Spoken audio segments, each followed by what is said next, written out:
Sebastian, yeah, there's your bullet. Whoa! It's wild. Ready.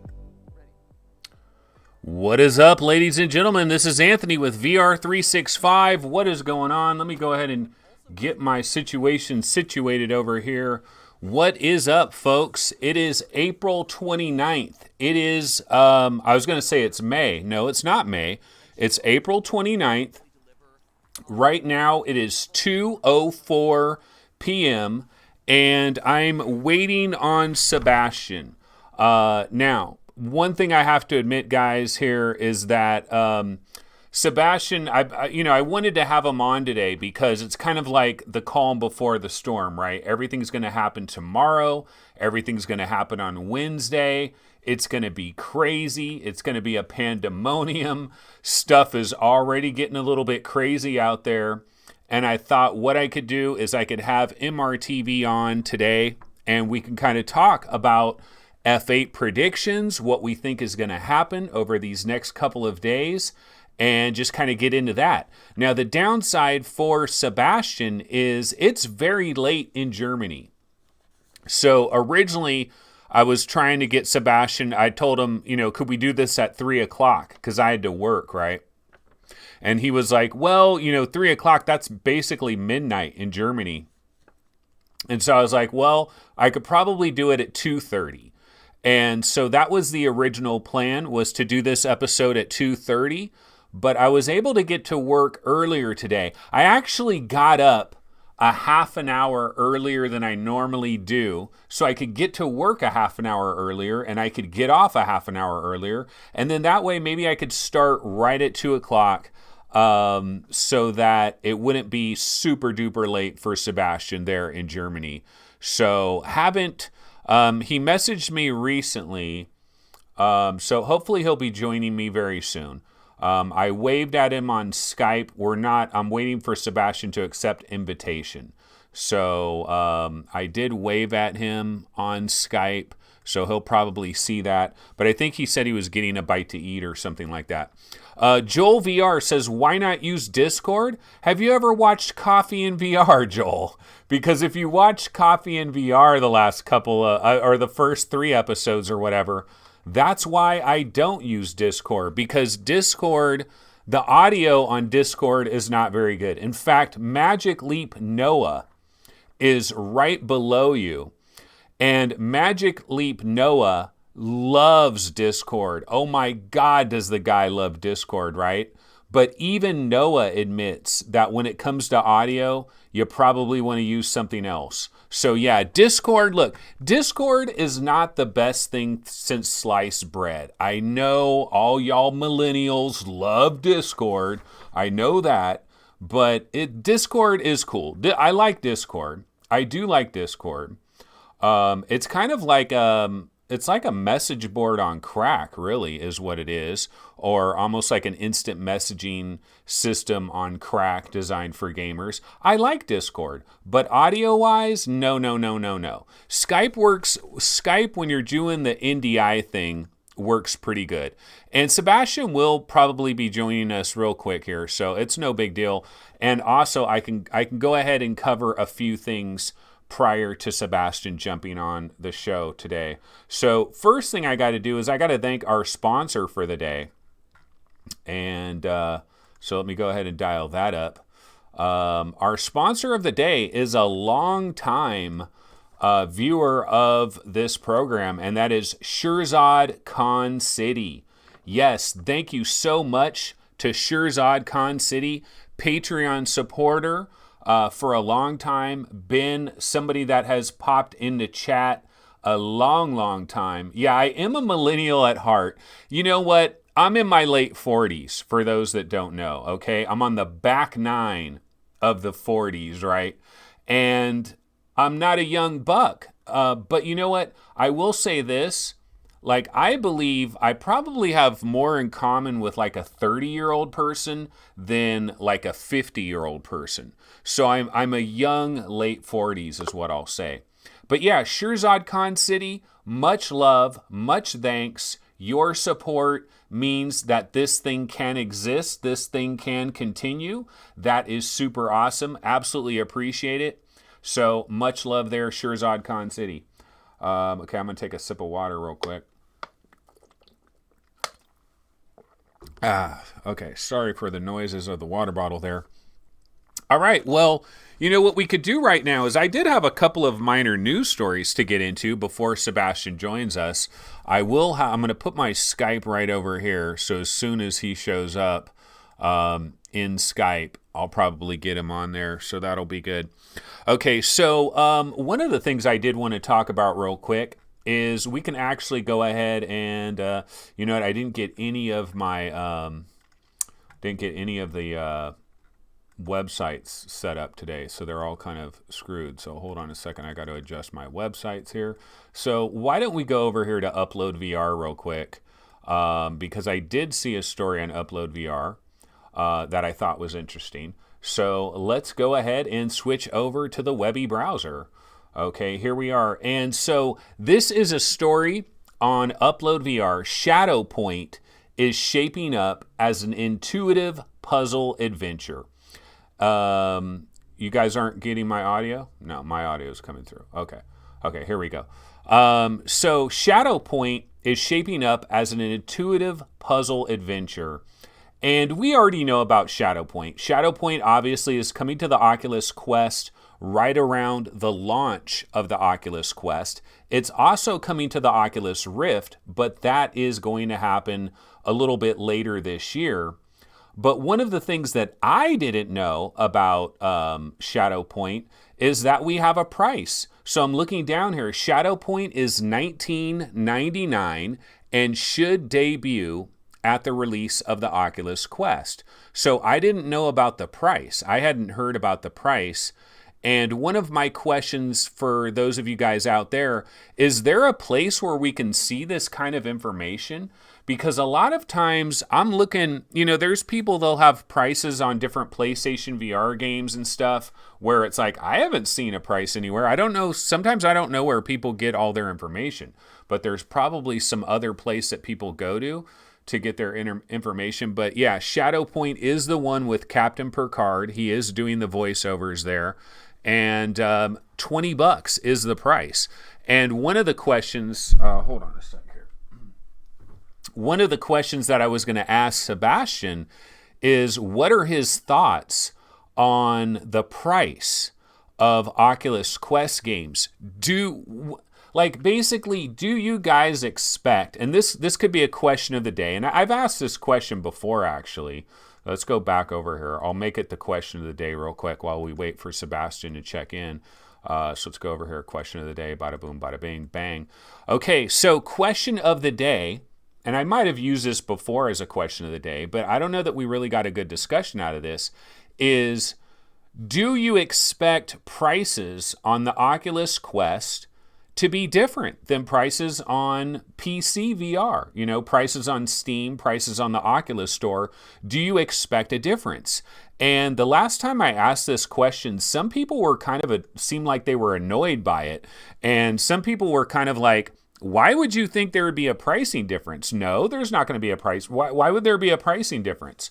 Well, I thought there would be a pricing difference because it's mobile VR. You know, this is standalone. This is mobile VR. And every time there's a mobile platform, usually the prices are a little bit less than the Big Brother console. For example, you think about Nintendo, you think about the games that have come to like Nintendo 3DS, to the Nintendo DS, you look at Sony, you look at the PlayStation Vita, you just look at the Oculus Go itself. The Oculus Go is a mobile platform and the prices are a lot cheaper. A lot of times I will go onto the Oculus Store and I'll be looking at some of the prices for Oculus Go games and I'll be like, wow, it's only $7.99 on the Oculus Go. And I'm kind of surprised by that. But then I think about it and I'm like, oh no, this is, you know, it's a mobile platform. It should be cheaper, right? And so it's kind of interesting what people think about that, because I automatically assume that Quest games will be less expensive. Now, here's the argument that you're going to get from a lot of PC VR people. The people, you know, with Vives and Rifts, PC VR players, they're going to say, no, it's not going to be any cheaper because of cross-buy. If they made it cheaper, then everybody would just buy it on the Oculus Quest store so that they could get it for the Rift. And so they won't do that because of cross-buy, so all the prices have to be the same. But see, the problem with that theory is, what is the Oculus Quest designed for? Is it designed just to get PC VR players to add like an extra headset to their collection? No, it's designed to go after a completely new category of gamer. Gamers that haven't had VR yet. For example, like Gaming Science Teacher. I don't know if she's in chat at all right now, but Gaming Science Teacher, Short Power 24, I interviewed her, I don't know how long ago this was now, but she doesn't own any VR headset. And I believe her very first VR headset is the Oculus Quest. And I thought, which is a great idea. What a great way to jump on the VR bandwagon with probably the most forward-looking VR gaming platform that we have in the entire industry in the Oculus Quest. So great idea by Gaming Science Teacher to jump on there.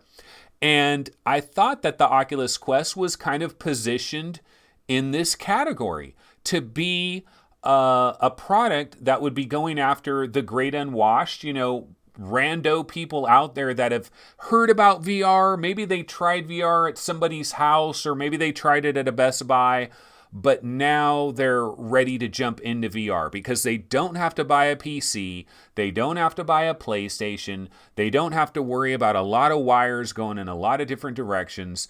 And so that's what I thought the Oculus Quest was all about. Well, if it's all about those people don't give a rat's ass about cross-buy. So are you going to base your entire pricing structure over your entire store platform over this small segment of PC VR players that would end up getting a better deal off their cross-buys? I don't think you do that. I don't think that makes any logical sense, but that's my personal opinion. Okay, let's go ahead and bounce over here to chat. So I guess I screwed up by trying to start this show at 2 because Sebastian still isn't here, so I guess he wasn't going to be ready till 2:30 anyway. All right, well, it doesn't matter. I can go as long as we need to go. Let's see what some people are talking about here in chat. VR Legion says Quest games are much more like PC VR. Why? Why are they? Just because they share the same name? I don't know. I mean, maybe I'm being devil's advocate. Maybe I'm off on my own island here. VR Let's Play says, I'm totally fine paying same on Quest as Rift because the core is the same. Okay, Andrew King, a gamer that buys a Quest is probably used to paying. See, everybody, wow, are all of you guys like Oculus fans and you're trying to defend the fact that the prices are not going to be, Oculus Go-like in the pricing structure? Oh, there is MRTV. Okay, so Sebastian, here's what I want to say, bro. There is a Sebastian Ang on Skype that I did a search for ANG on Skype, and it came up with Sebastian Ang, and I waved. I'll go ahead and say hi. I'll type a message. I'll say, hi, Seabass. Hi, Seabass. So I just did that, and so I'm waiting to see if Sebastian, if you see this, you can go ahead and accept the invitation or send me an invitation. You can send me an invitation and I'll accept that. Either way, whatever you want to do. Or maybe he's still getting ready here, not quite ready to go. Oh, he's here now. Okay, let me get that Skype ready. Okay, so he's getting his Skype ready. All right, so we'll have Sebastian here in just a minute. One of the other things I wanted to mention too, so the pricing thing, yeah, I still believe, like for example, I think if something costs $19.99 on the Oculus Store and on Steam, assuming there is not a cross-buy involved, I think a $19.99 game should probably be like $15.99, like a $4 discount. And then let's say there's a $29.99 game. That should probably be like $24.99. I think there should be a little bit of a mobile discount. So, I mean, that's what I believe. But I guess we're going to find all this out tomorrow. Maybe. Are we going to find out about this tomorrow? Maybe not. I don't know. It's definitely there's some rumors going on. And as soon as Sebastian gets in here, I want to wait for him to get here before I start all of that. But yeah, that'll be interesting. Okay, so let's go back over here to this scene, and I'm going to get off our question of the day. And, whoops, that's the wrong one. That's not the one I want to click on. Okay, one little video I'll throw on here while we're still waiting for Sebastian to join us is this game called Lo-Fi. Okay, so I haven't been following this game Lo-Fi, but the reason I'm bringing this up is today I listened to the podcast Coffee and VR. It's by Rendered Reality on YouTube. And you guys should probably check out Rendered Reality on YouTube when you get an opportunity. It's a podcast, basically like a weekly show. They just did a show on Sunday, but normally they're usually doing it on Saturdays. But they were talking about this game here, Lo-Fi, which is basically like a sequel of sorts to Technolust. Okay, Technolust on the Oculus Rift. And you know what? I got a blind spot, folks. Never played Technolust. Yeah, I've always heard about Technolust, never played it. And so this is going to be kind of like I don't know if it's like a spiritual sequel or prequel to Technolust, but it's kind of in the same vein here. And this is like a little sample video of just kind of like just showing you the world. And, sign me up, bro. Sign me up. Give me some neon signs. Give me some rain coming down. Give me a dilapidated world that just looks bleak and oppressive. I will soak it up. I love this stuff. I guess I'm kind of into like cyberpunk and stuff in a way. We saw that game recently. It's 9 Shattered something, the Shattered Tales or whatever, which also looks very, very, very, very Blade Runner-esque. We heard about that game not too long ago. And then there's this game Lo-Fi. And we've seen a number of things in VR where they've kind of gone for this look. And man, that is a good look. I really want to walk around those alleys and streets and, order some weird food, squid and shit, Harrison Ford, the whole thing, right? Paradise Decay says, at VR365, do you like Blade Runner? You would love Technolust. I've heard different things about Technolust. Like I heard Technolust is one of these games where you almost have to, it's like there's some jank and stuff I think you got to deal with Technolust. And NV1790 says, oh, dude, if you want a depressed world, that's easy. Just turn on the TV. You're going to get it. Hey, did you guys hear that John Singleton died? The director of Boys in the Hood. Dude was only 51 years old, and I guess he had like a massive stroke, and he was like on life support, and they turned the life support off. And John Singleton, director of Boys in the Hood, gone at age 51. And then you got like Luke Perry, right? Luke Perry died a while back, and he was like 54 years old. What is up with these people dropping like flies? It's kind of scary.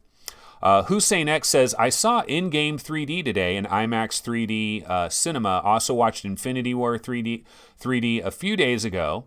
Must say the 3D experience in my Go is much better, and watching movies in VR will only get better. Yeah, it was interesting on today's episode of Coffee and VR. One of the things they did talk about a little bit is they were talking about the storage for the Oculus Quest. And this is a question I have. Okay, MRTV, on the Skype account you gave me. Okay, well, can you send me a request, Sebastian? Like, if you go into the search window, see, there's a little search window on Skype where it says people, groups, and messages. Actually, wait, let me tell you. This is what you want to do, Seabass. Okay, so you go into your options, go to settings, and it'll say Skype name, your Skype profile. It'll say Skype name. I don't know that you want to give that over the air, but if you give me that Skype name, I can search for that Skype name. But I'm not seeing you anywhere on here. Like, I'm not seeing anything from you on here. I did put hi Seabass to a Sebastian Ong, which does have your picture, and it looks like you're pointing at an Oculus Go headset. But maybe that's a thing that you're not using anymore. Okay, mixed reality. Why don't you do this, Sebastian? On Reddit, give me your your Skype name, your actual Skype name, and then I can search you and find it. I can search the Skype name that you're doing, and I can find it. So go ahead and shoot me a private message on Reddit with your Skype name. What you want to do in Skype, click on the options, click on the settings button, click on settings, and then it's going to have this thing where it says your Skype profile. It's going to have a profile picture. It's going to have Skype name, and to the right of that, that's your actual Skype name. That is what people need to search to find you on Skype. And so that's what I need, and then I can search you and I can add you. Or you can search me. I'm going to go ahead, you know what, I'm going to message you my Skype name, and you could search me and then send me an invitation, and I'll get it. So I just went ahead, I just went ahead and sent my information to Sebastian. I just went ahead and sent you a private message that has my Skype name, and you could just do a search for me. Hey, Shirzad Khan City, bro. You are the sponsor of the day. You are our Patreon supporter of the day. Shirzad Khan City is checking in. And yeah, without Shirzad Khan City, this abortion of an episode would have never happened.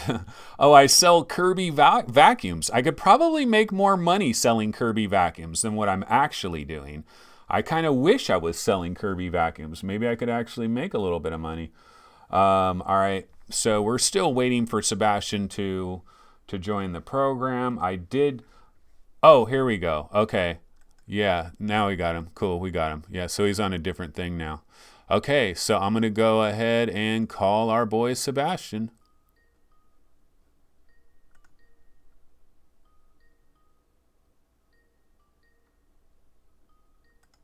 Oh, whoops. Oops, I just hung up. I'm going to do it again. Sorry.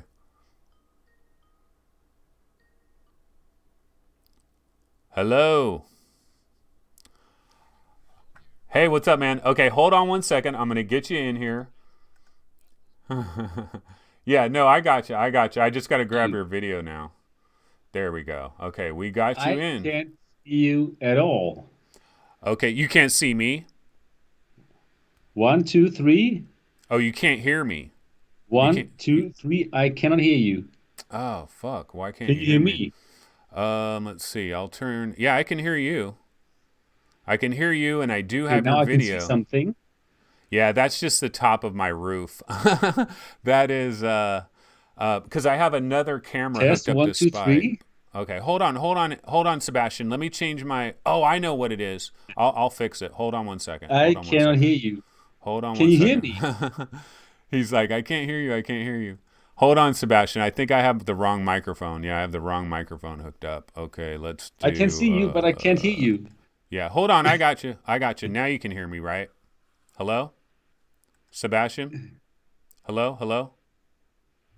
Okay, I'm going to hang up and try it again. I'll hang up and try it again.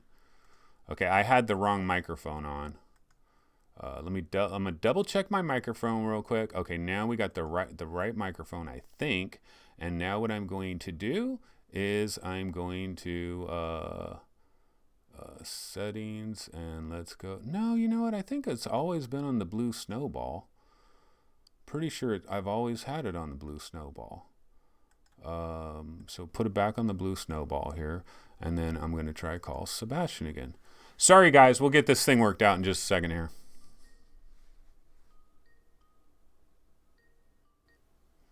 Hello? Hello? Hello there. Can you hear me? Still can't hear me. Fuck. Okay. I still cannot hear you. We should have made this before going live, I think. Yeah. No, hold on. I'll figure something out here. Let's Cannot see. hear you. It's showing my microphone picking up. That's weird. I can read the chat. Yeah, So no. We're not going to everybody do just have that. to write whatever Anthony is saying. Hello, Sebastian. Hello. I can also listen to Test audio. Anthony's Hello. YouTube, but then I always have to wait for like 10 seconds in order to answer. Let me hold on. I'm gonna try doing my. Let me bring this other microphone over by me. It doesn't go very far. Can you hear me on this mic? Hello. God damn! I wonder what happened. Okay, how about this? Let's see. I'm gonna message Sebastian. Chat. No, let's see. How do I chat? Hold on 1 second, guys. I'll figure this out. I'm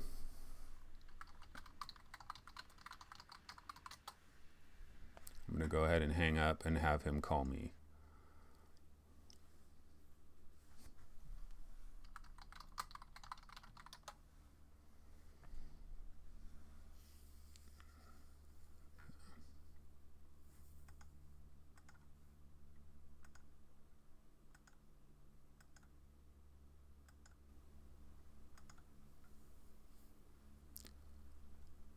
Okay, I'm just waiting for Sebastian to try call me back.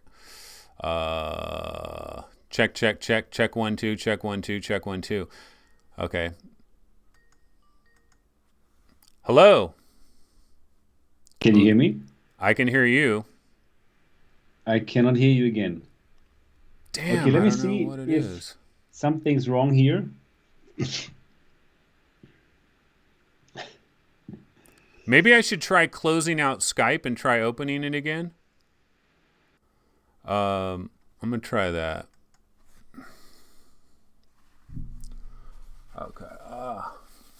Starting to get hot and sweaty, man. Anytime I have freaking technical issues, it gets freaking hot and sweaty. Okay, so what I'm gonna do here is I reopen Skype.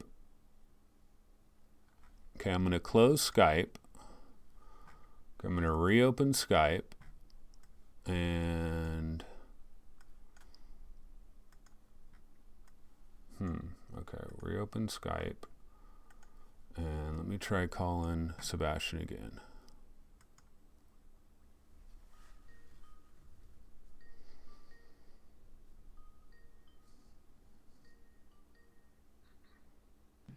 Hello? Hello? No. No audio still? Doesn't work. Damn it. All right. Well, I guess what we could do yeah, this is not going to work. Can you try another Skype name maybe?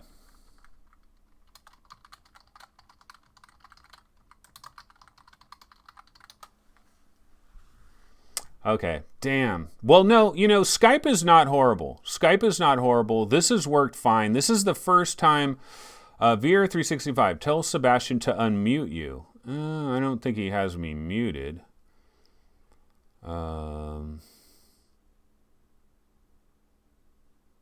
Okay, well, anyway, what I'll do is I'll try to operate this show like normal until I can possibly get Sebastian back on. Damn it, this is going to really suck.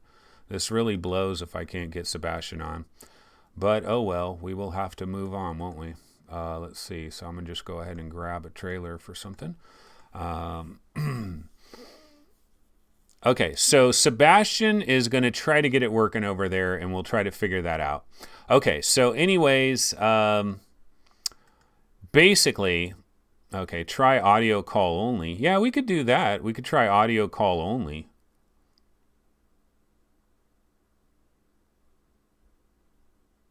Oh, you guys heard Sebastian? You guys heard Sebastian on the show?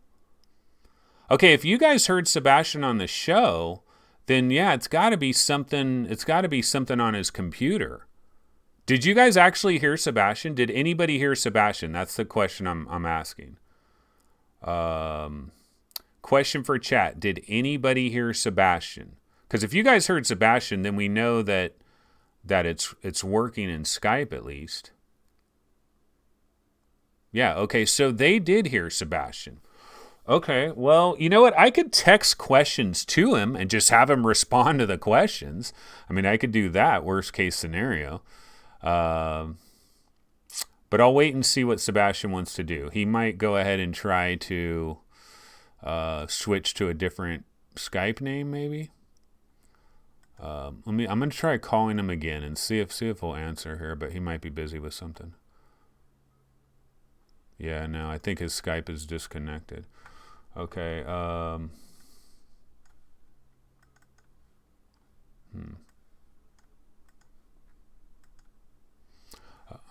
Okay, Sebastian is unavailable right now.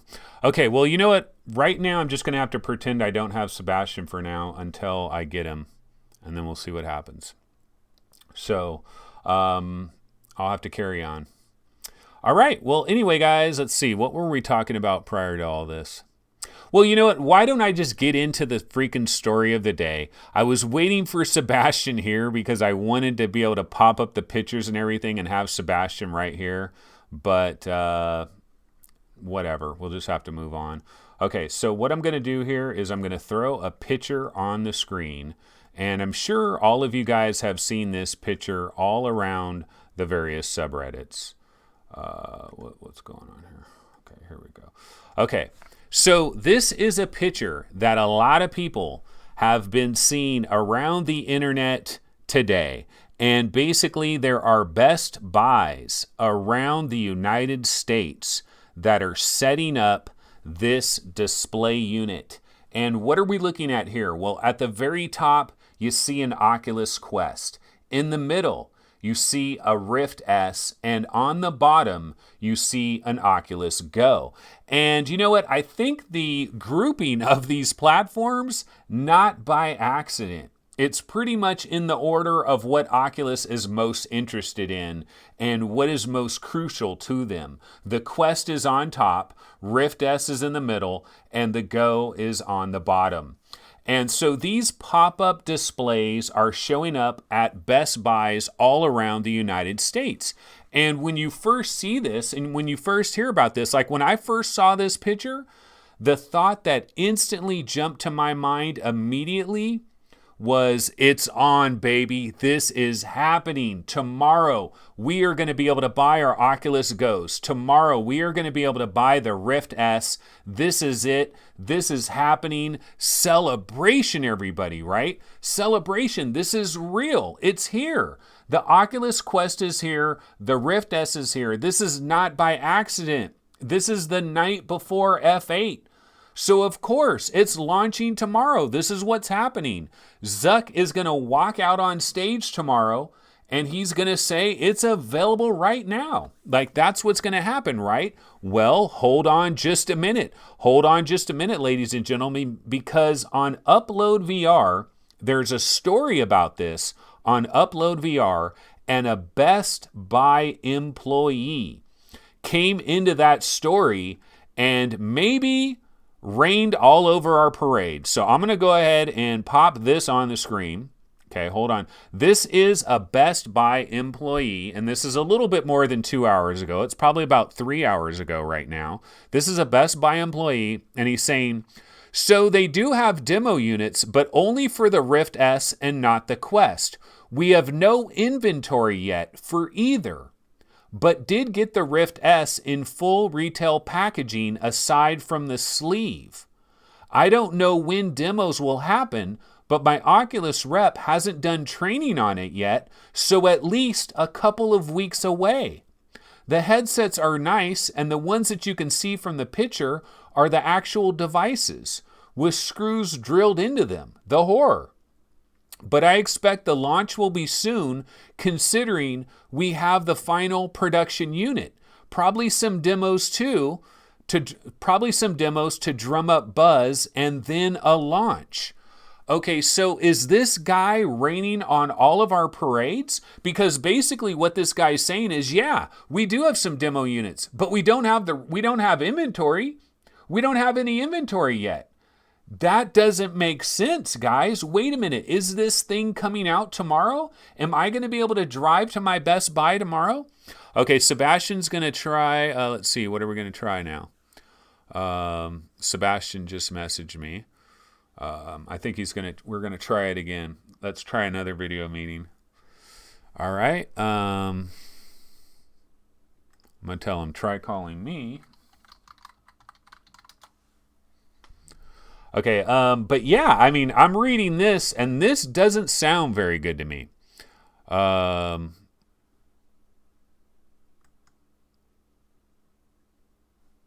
I'm trying to open up some kind of link here.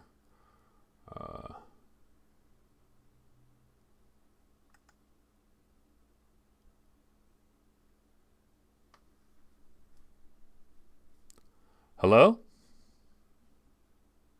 I'm trying to get Sebastian. He's calling me on some other kind of a deal. And, hello? Not hearing him. They say I don't know how to do, like, let's see, how do we do? Sebastian, I think you just need to call me back on Skype. Skype will be fine. Okay, you're muted. It's showing me that you're muted, Sebastian. Because it's saying member is muted. And then settings, let's see, microphone, I'll select device. It'll be blue snowball. Okay. Hello, Sebastian? He's showing up as muted. Yeah, he's trying some other thing. But anyway, yeah, I don't know what's going on with this, because this Best Buy employee right here, he's saying we have no inventory yet for either, which means no Quest inventory. You have to allow your browser to access your mic. Yeah, I did. I said okay. I went into the settings, because you went into the settings. Oh wait, volume is really low.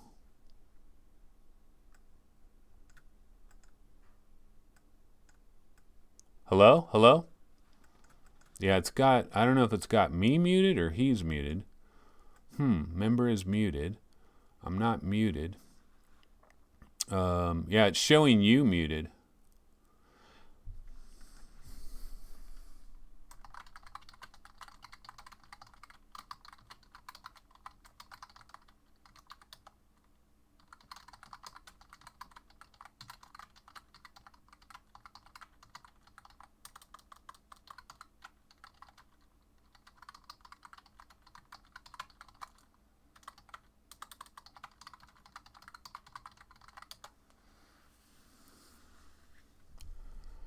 Okay, so anyway, yeah, man, this has been a cluster F. But these things will happen. This is live radio. And yeah, this jiu-jitsu thing, I don't know that this is going to work, brah. Yeah, it's got my camera. And it's got my microphone, audio output. Play a test sound. Okay, I'm hearing a sound. But yeah, it's showing you muted. Do I use Discord? I do, but it freaking sucks. The audio for... Dude, I'm telling you, Skype should work. I had the Primordian developer yesterday. It was absolutely fine. Skype should work absolutely fine. Skype me on your phone.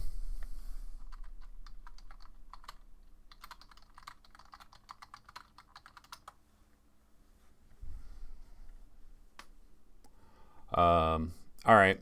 So anyway, yeah, so this is a Best Buy employee, and he's saying that, I don't know, man. I don't know what to say about this.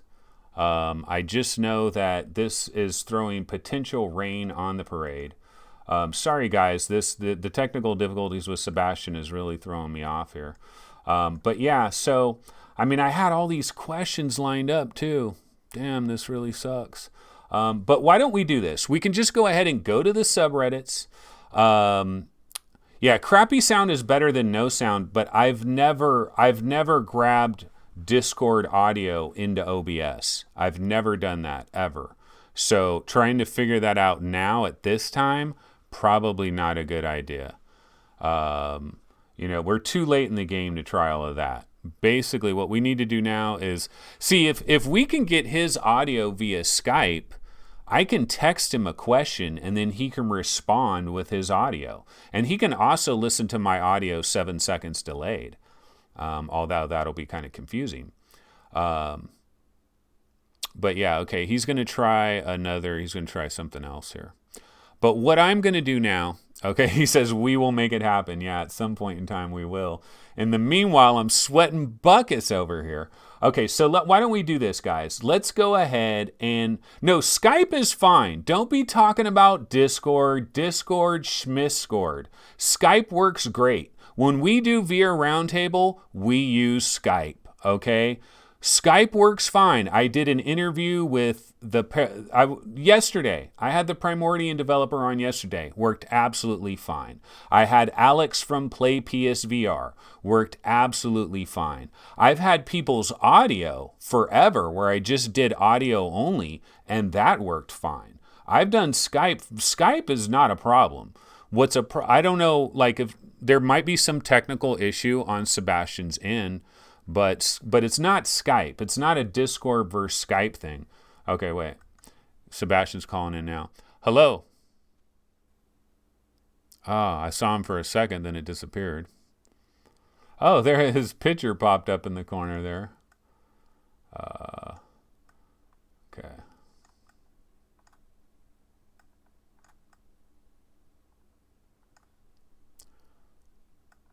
We got your picture, brah, for a second.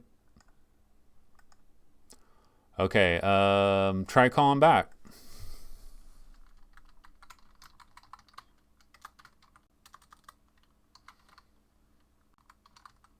Technicaldifficulties.com. Yeah, somebody said this show should be called TD365. Technical Difficulties 365. Who was that? Anyways, so I'm telling him to try calling me back. But let's go ahead and go over to our Webby browser. Let's just pretend like I'm never going to have Sebastian and I have to deal with no Sebastian. And then we'll just work from there. Okay, so yeah, this was the story. Oculus Quest and Rift S demo stations are set up at Best Buy. And so pretty much everybody believes this is happening tomorrow. I believe this is happening tomorrow, despite this guy in the comments. Despite the guy in the comments. And Sebastian's saying he's going to try again here. But yeah, we can go over to the Oculus Rift subreddit. Let me go ahead and refresh this. And so, yeah, this was installed today at our local Best Buy. This guy is checking in from Indianapolis. You know, we got 11 minutes of gameplay from Apex Construct. There's a VR session right after Zuck's keynote. Zuck is probably going to end with a VR announcement leading to the VR session. This is absolutely going to happen. This is absolutely going to happen because Zuckerberg, what he's going to do is he's going to get up on stage, you know, he's going to do his whole thing and he's going to say, and right after this is over, we've got plenty of demo stations set up where you will be able to try out all kinds of Oculus Quest games and Oculus Rift S games, and you know they're right outside the theater, blah blah blah blah blah blah. He's going to do that right afterwards. So yeah, this is happening. It's going to happen. It's going to come out tomorrow. The thing is, we've got so many little questions. Show Game says, Anthony, try checking the output mic settings in Skype as it may differ from YouTube stream output mic. No, everything's fine. Everything's fine. It worked fine yesterday. And it's where I've had people's audio all the time. Conrad Lawrence, actually go ahead, call in Conrad. Or actually, I'll call you, Conrad. I'm going to call Conrad Lawrence just to make sure our Skype is working. We'll test it with Conrad to see if it's a Sebastian problem. Hello? Hey, what's up? Okay, so you can hear me just fine. Okay, and so probably everybody on... wait, go ahead and talk again? Oh, no, okay, no, it's all right. Hold on, I'm gonna just add your thing to... hold on one second here. Okay. Okay, Conrad, hey, what's up? How's it going? It's going good. I'm just trying to help out. Yeah. Okay, so guys, this is Conrad Lawrence, our DCS specialist. And we're just checking in to see that the audio is working. And Conrad, just go ahead and say hi. How's it going, everybody? Hi, everybody. I was in chat. I'm not right now, but Yeah. I'll be back after this. Okay, so we know it's working. I mean, I can hear your voice perfectly fine, and Okay. so we know that's working. So I'm gonna go ahead and hang up on you now, Conrad. But Sounds good. thanks for the test. I really appreciate it. No problem. Bye. Okay, bye. You guys will hear him in just a second. I didn't have a sound set at first. So yeah, I don't think there's a problem on my end. I got to be honest with you guys. I do not believe there's a problem on my end. But you know what, Sebastian, here, I'm going to call Sebastian again, because maybe if I set up a new NDI, let me try this. Let's see. I have an idea, Seabass. Now he's not around when I need him. Okay. Sebastian, I don't know if you can hear me right now, but I'm going to try calling you, or try calling me on Skype, because I think it'll work now.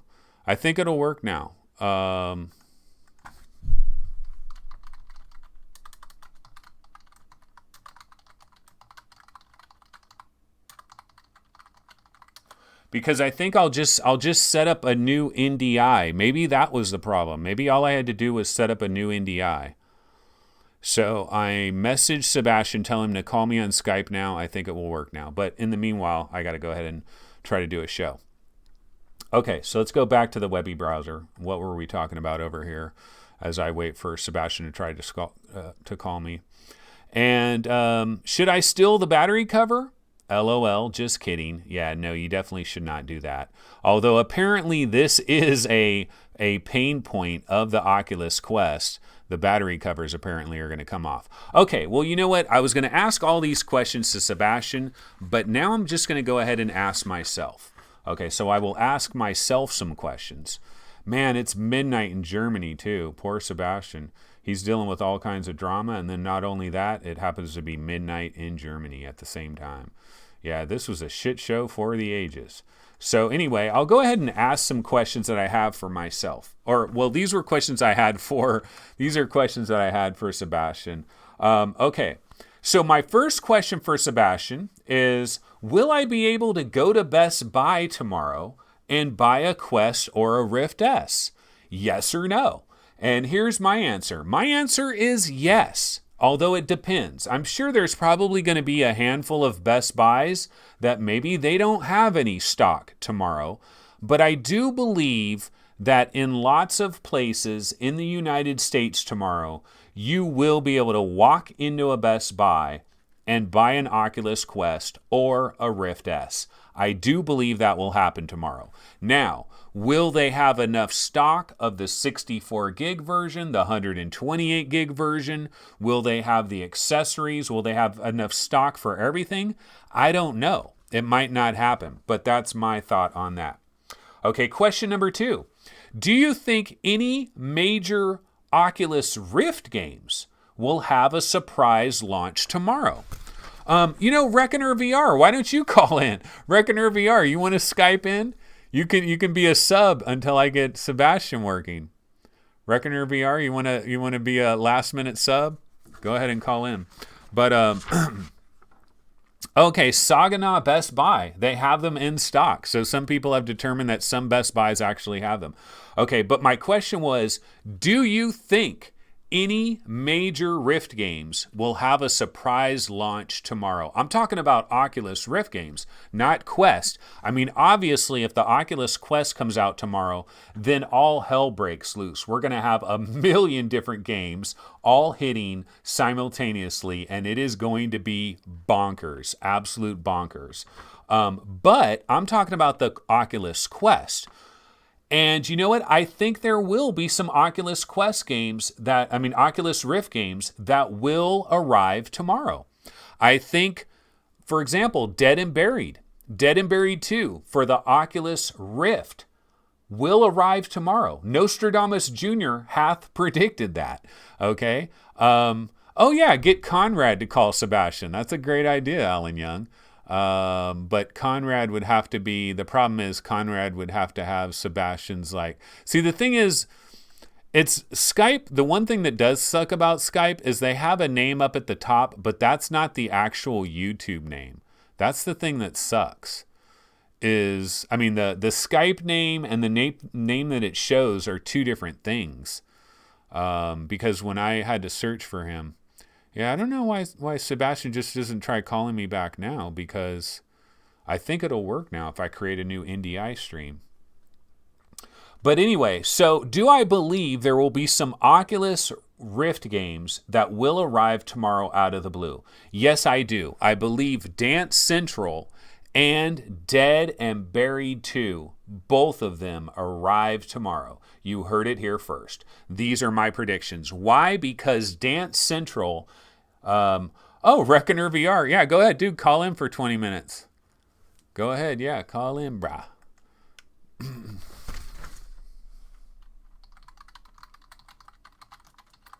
See if we can get Reckoner VR in here for a minute. Then at least we can just check it and see it working. See if it's working, you know. I got to add a new NDI source. Okay. My third question is, will the Rift S... Okay, wait, here's Reckoner. Reckoner VR is calling in. Hello? Hello? Hello? Oh, no. Hello? Hello? I wonder if something... okay, wait. Now Sebastian's trying to call back in.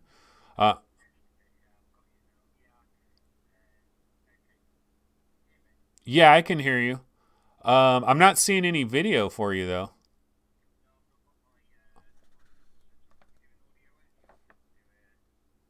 Yeah, Sebastian's trying to call in now. Let me see if I can, or maybe we can merge him in. Hello? Hello? Hey, what's up?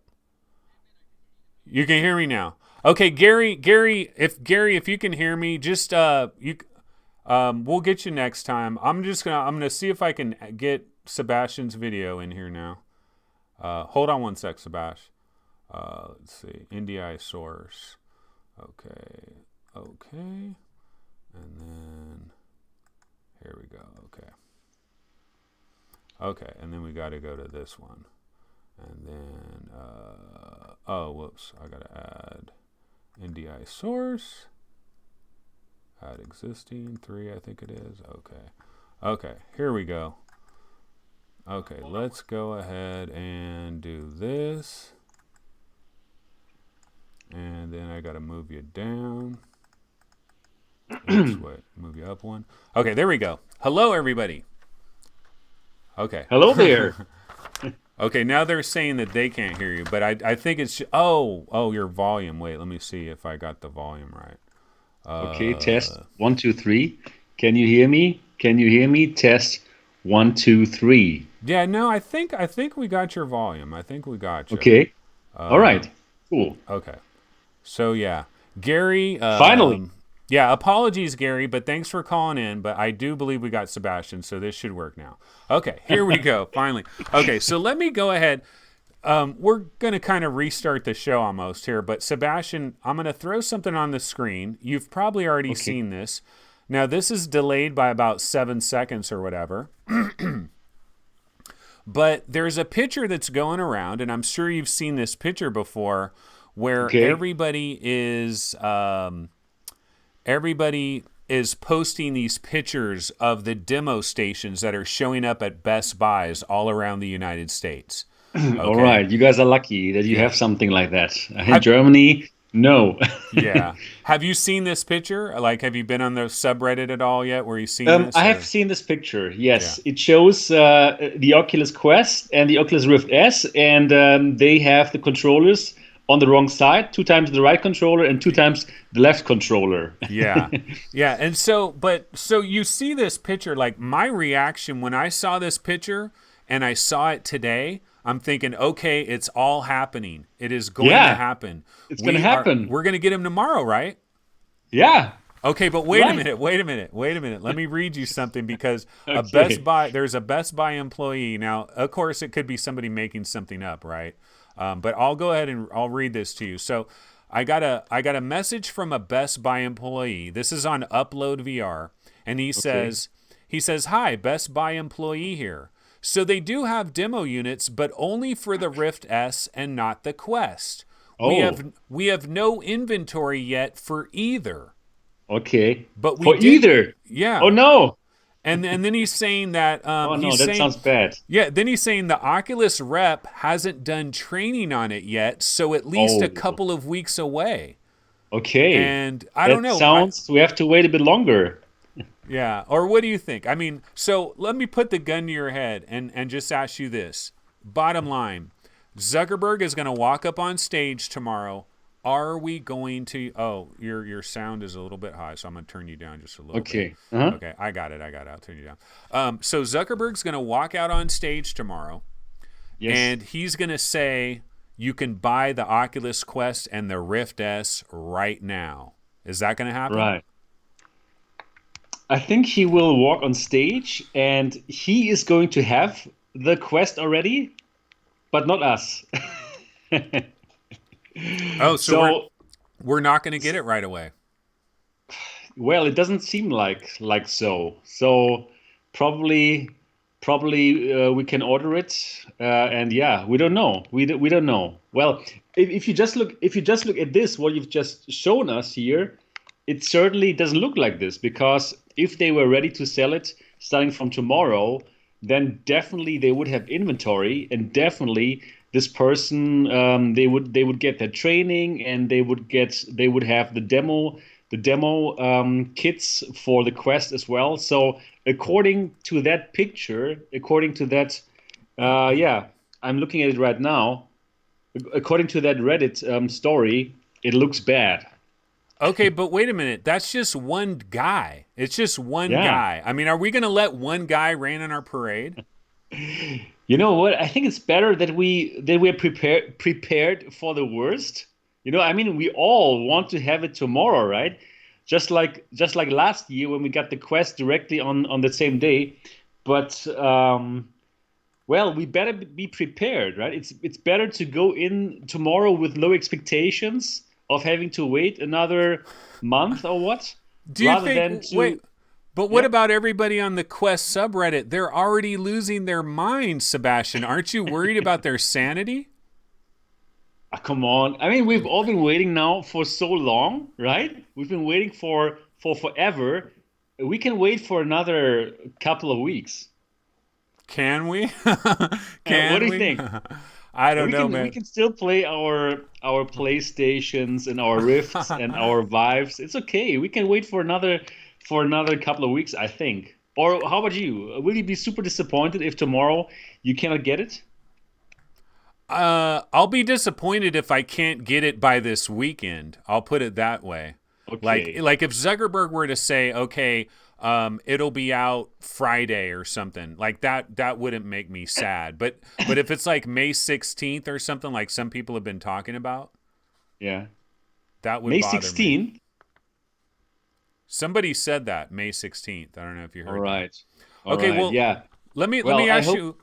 I'll Yep. ask you a different question here. Okay. Okay, so By the way, good to be on your show. yeah, yeah, it's good to finally have you. Absolutely, I And finally next calmed time, down a little bit. yeah, next time we should do that before the show, the technical stuff. Yeah, yeah. Well, usually it's worked pretty good, but Yeah, yeah, it's it's kind of a probably my last minute fault. I thing. must admit it. It's probably my fault. I don't know. Sometimes I have these problems with Skype, and so now I had to go out of my beautiful studio, the one with the screens in the back. I had to leave that beautiful Oh my place, and God. I had to go here to my kitchen. Yeah, that's okay. And It'll work. It'll work. It's midnight yeah, in Germany. Let's it is. party. Let's party.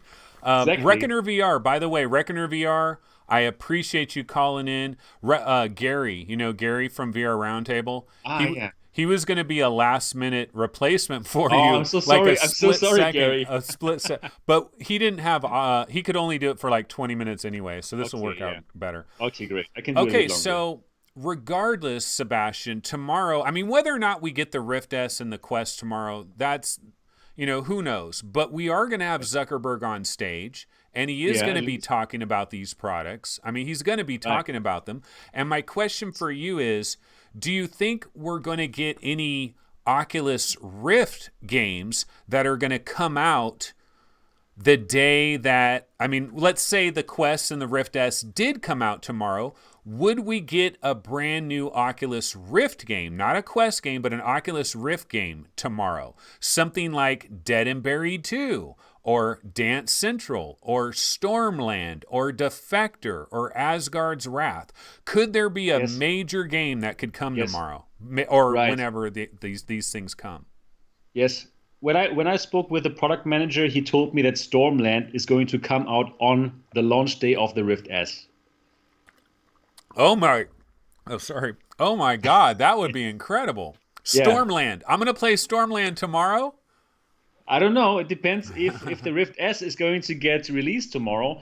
But the very, very important person at Oculus told me that. I had this just like you, right? I had this like 1 hour demo with like the real important Oculus people at GDC. Like I spoke with the product manager. You're breaking NDA. You're breaking NDA. I know. I didn't sign anything. Okay. Did I? No, I didn't sign anything. Oh my God. Yeah, dude, so he told Stormland? Stormland is our most wanted game. I know. So I was playing that. I was playing the demo on the Rift S, and I was like very blown away by the game, right? Not so much by the black values of the Rift S, but and then I was like asking them like, guys, when is this coming out? This looks really amazing. I was totally blown away by the Stormland demo, just like you, right? And then they told me this is going to come out with the Rift S launch. Yeah. Okay. Well, hold on a second though, because one thing I don't know what room you were in when you did this. Was it upstairs at GDC, like room 300 and something? Because that's where I got a demo for Sports Scramble, and it was in a private room. No, it was downstairs. It was in the basement, like very, very important things going on there. Okay, because the people that helped me, they were wearing Oculus shirts, but I don't think they really worked for Oculus. All right. No, for this, I spoke with the product manager of the Quest, actually, the guy who was making the Quest, and he also knew about the Rift S, obviously, right? So yeah. So I believe we're going to have some Stormland action very, very soon. Oh my God, dude! Could you? It almost sucks if that happens, because there's too much going on. It's like Christmas, my birthday. It's a very exciting time to be alive as a VR enthusiast right now. Oh my God! If they drop Stormland, because dude, think of all the Oculus Quest games. Okay, so. For example, you're going to get an Oculus Quest, right? The day that you can possibly get one, you're going to get one, I imagine. I'm going to buy one right away tomorrow. Exactly. Okay, so what if you could go? Are there shops in Germany where you might actually physically be able to buy this? Yes. Okay. Yes, there are. Okay. We also have something like Best Buy, just a German version called MediaMarkt. Yeah. So I've heard of it. MediaMarkt. So we have something like this too. Okay. So is that your plan? Like, assuming this actually happens, will you go get it from there? Or are you going to be on like a website ordering it? Because won't you have to wait like at least a day if you're on a website? You're right. I should actually go to the place and find it physically just to get it as soon as possible. But the question is also, will it be physically available here in Germany as fast as in the US? Because normally you guys in the US, for all you guys who are watching this from the US right now, I really envy you guys, because you got the best toys and the best stuff earlier than we in the EU, in the European Union. So last time I could pre-order at the same time like you, but I think you got the Oculus Go directly on the first day, right, of the F8. You could go to Best Buy and get it. But for me, it was like I had to order it from Oculus.com, and then it arrived, I don't know, like 5 days later or so. And then for the physical device in the brick and mortar stores, I had to wait for another, I don't know, 2 months or so. So I'm not sure if they will, if they're going to have it physically available on day one here in the stores. But yes, I can pre-order, and I will pre-order, and yeah, then probably I have to wait another couple of days before I can show it on MRTV. Okay, so, showing things on MRTV, for example, do you ever do Let's Plays? Because I know I do. once in a I while, do. yeah, once Yeah, in a while. sometimes, Okay. not so often. I'm more the hardware guy.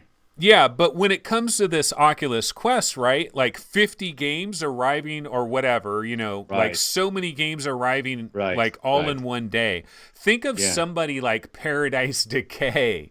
Think of somebody like that where they do IPD. Let's Plays for everything. How is he Right. going to do 30 Let's Plays in a single day? I don't know. He has to live stream 24/7. Dear PD, if you're Uh, watching this, it's going to be a very exciting time for you. and Stormland, too. Oh man, you don't even know what to stream first, man. It's crazy. And It's just Dead and Buried 2 and Dance Central and Asgard's Wrath. Now, they're not all coming tomorrow, but right. And Creed and Beat Saber has to be replayed on the Quest as well, and oh, it's going to be crazy. Vader Immortal. What if Vader... Oh, Could you imagine... Okay, wait. Let me ask you this, Sebastian. right, Vader right. Immortal, Stormland. You got both of them in your house at the same time. What do you Yeah, do? it's going to happen. Oh my God. Well, I think I'm going to have a look into Vader Immortal because I really have no idea what the game is about. I'm a big Star Wars fan, and if I could wield the lightsabers in virtual reality, that would basically be a dream come true. So I think I would look into Vader Immortal, and after like 10 or 15 minutes, I would know if the game hooks me and if I want to keep on playing that game, or if I say, you know what, Stormland, it is just like unbelievably amazing, like from the demos that we have played. So then I think I would go back to Stormland if within 15 minutes of Vader Immortal, I'm not hooked. Yeah. Makes Okay, sense, right? here's a question for you. Your audience, the audience that follows you on YouTube, what are they more interested in? Are they more interested in the Rift S or the Oculus Quest? I think we all know the answer. Exactly, right? And I mean, so- really, I haven't yet met someone from my audience who would be like, "Hey, Sebastian, are you getting the Rift S?" No, not even one man. It was more like It's always just we're talking about the Quest. Every single person is excited about the Quest, and people are also excited, of course, about the Valve Index. I'm sure we're going to talk about the Valve Index later on your show. Yeah. But it's the Quest. And how about you, Anthony? Wait, I'm surprised because I thought it was going to be the opposite for you because, see, you cover, like, you're the PC VR guy. You know what I mean? Like, you cover, well, no, I mean, like, Valve, not Valve, but like Pimax, Yes. Samsung, all these PC VR headsets. That's like Reverb, Oho, Acer, Everything. That's your bag, right? That's your bag. Yeah. And the Yeah. Quest. I try to hunt down every single headset. But And if the the Quest. headset cannot escape within 3 seconds, I'm going to wear it and I'm going to show it on the channel. But the Quest is this standalone thing. It's like console gaming. Yeah. Like your audience is interested in that? Because I thought your Oh. audience was more interested in like PC VR. See, my audience, honestly, I talk about the Quest a lot, right? But Right, my right. audience, I think they would rather me talk about Valve Index or really? even, yeah. Could be, but you know what? I must tell you that on my channel, I would cover everything that I am excited about. And I'm so friggin' excited about everything VR. It's not just about PC VR headsets. I also covered the Oculus Go when it came out, and I'm super excited about the Oculus Quest. You wouldn't even like guess it that I was so excited about the Quest. Like I have the Pimax lying around here. Not even one. I have like so many Pimaxes lying around here. I just got the OLED version of the Pimax. And yeah, I spent lots of time with the X-Tal. I checked the Star VR. I've seen all these headsets, but I'm friggin' excited about the Oculus Quest. And I'm going to have lots of content about the Quest simply because I believe that this can be a game changer for virtual reality. Simply because it's now just so more accessible than it was before. I love all my Pimaxes and all the headsets that I have here, but it's still for enthusiasts, right? My best friend, he's not an early adopter, and like it's going to be awesome just to show this to him and to show him, hey, for $399 you can get this, and you don't need a gaming PC. Amazing. Yeah, I mean, Right? I'm the same way. Like, I'm very Yeah. excited about the Quest. Right. I'm excited slightly about the Rift S, just to have it. I mean, like, you tried it at GDC, I tried it at Right. GDC, but it's nice Yeah. to have it in your own house. Because then you can Agreed. actually look at things you want to look at. You can do, like, you're going to be able to do the tests on the God rays, like all the little, Oh yeah. you'll be able to, like your Exactly. laboratory, right? You get it in the Exactly. labs, right? But I'm here's a going to get it. question. Do you Yeah. think what's going to be in the box with the Oculus Quest? Is there going to be a pack-in game? Is there going to be a collection of demos? Are you going to get a game? Like, when you buy your Oculus Quest, are you going to get a free game, or is there no free game? Because I've heard both. That's a very good question. Well, I know of certain people who already have the Quest, but I cannot say who Oh, it so do is. you already know the answer to this, but you can't reveal But it? I don't know about the general public what they are going to have on their quests. So um, I can I think I think there's going to be. I don't think there's going to be Beat Saber. I don't believe they're going to pack it in. I don't think they're going to pack in Beat Saber because it would be like, why would you leave that money on the table? Because everyone is going to buy Beat Saber anyways, right? So I don't think it's going to be a Beat Saber package. I believe that there are not going to be any free games in there. But I don't know. It's just a guess. I'm quite sure that there's not going to be Beat Saber for free. What do you think? Well, I was listening to a podcast today called Coffee and VR. It's these guys rendered reality. I don't know if you ever heard of rendered reality. Yeah, They yeah. I see them sometimes in the chat. Yeah, okay. They have a podcast that they're doing like on Saturdays, and I was listening to their podcast, and they were talking about the free games, I think. Or maybe actually this might have been on F Reality that they were talking about this. I get them all mixed up now. There's a lot of great podcasts, right? And Nathy's in Right. chat too. But Great. somebody was saying that they think there might be like a suite of free demos. And you know what? That Okay. kind of makes sense. Because think about if That they had that a makes really sense. Yes. a short Beat Saber demo, a really short Super Hot That would be demo. cool. Yeah, that's Yeah. almost better than because then, to have a bunch of little samples is kind of a good idea, right? That makes sense. And that also happened on the PlayStation VR, which came with this demo disc where you could like try lots of different games and experiences, and then it kind of hooked you, and you want to have more, and then you simply bought them. So if I was Oculus, then it would make lots of sense to come up with this kind of demo reel. Yeah, Yeah. absolutely. Give them a taste of Beat Saber. Give them a taste of all these amazing games of Creed and all these great games. Yeah, yeah, yeah. Demos, That would be absolutely, it would be a great absolutely idea. positive. That would be good. Okay, but let Yeah, me we would ask make it happen, Anthony. If we were the product managers of the Quest, we would make it happen. Yeah. Okay, so let me tell you this though. Let's say that there's a game that's packed in. It's an Oculus Quest game. You've heard of the game before. It's packed in. Which one would it be? Like, is it Sport Scramble? Is it Dead and Buried 2? Is it Robo Recall? Is it maybe a combination of a couple of those? Like, what would the pack in be if there had to be a pack in? I think Sports Scramble is a very good bet because I simply don't believe that anyone would buy that in the first place by themselves. That's number one. Oh, that's harsh. I mean, yeah, But it's got bowling and baseball though. We haven't seen that yeah, yet. yeah, you're right, you're right. But it kind of shows off nicely what the what the Quest can do in terms of like this free movement. Like when we played the tennis game Sports Scramble, it was cool because, well, you can like do some steps for your forehand and your backhand, and it kind of shows off nicely what this wireless device can do. And it's like easy to pick up. It's something that I could imagine as a free pack-in, just like Wii Sports with the Wii, right? There was also like a very good game to show off what the Wii mode could do.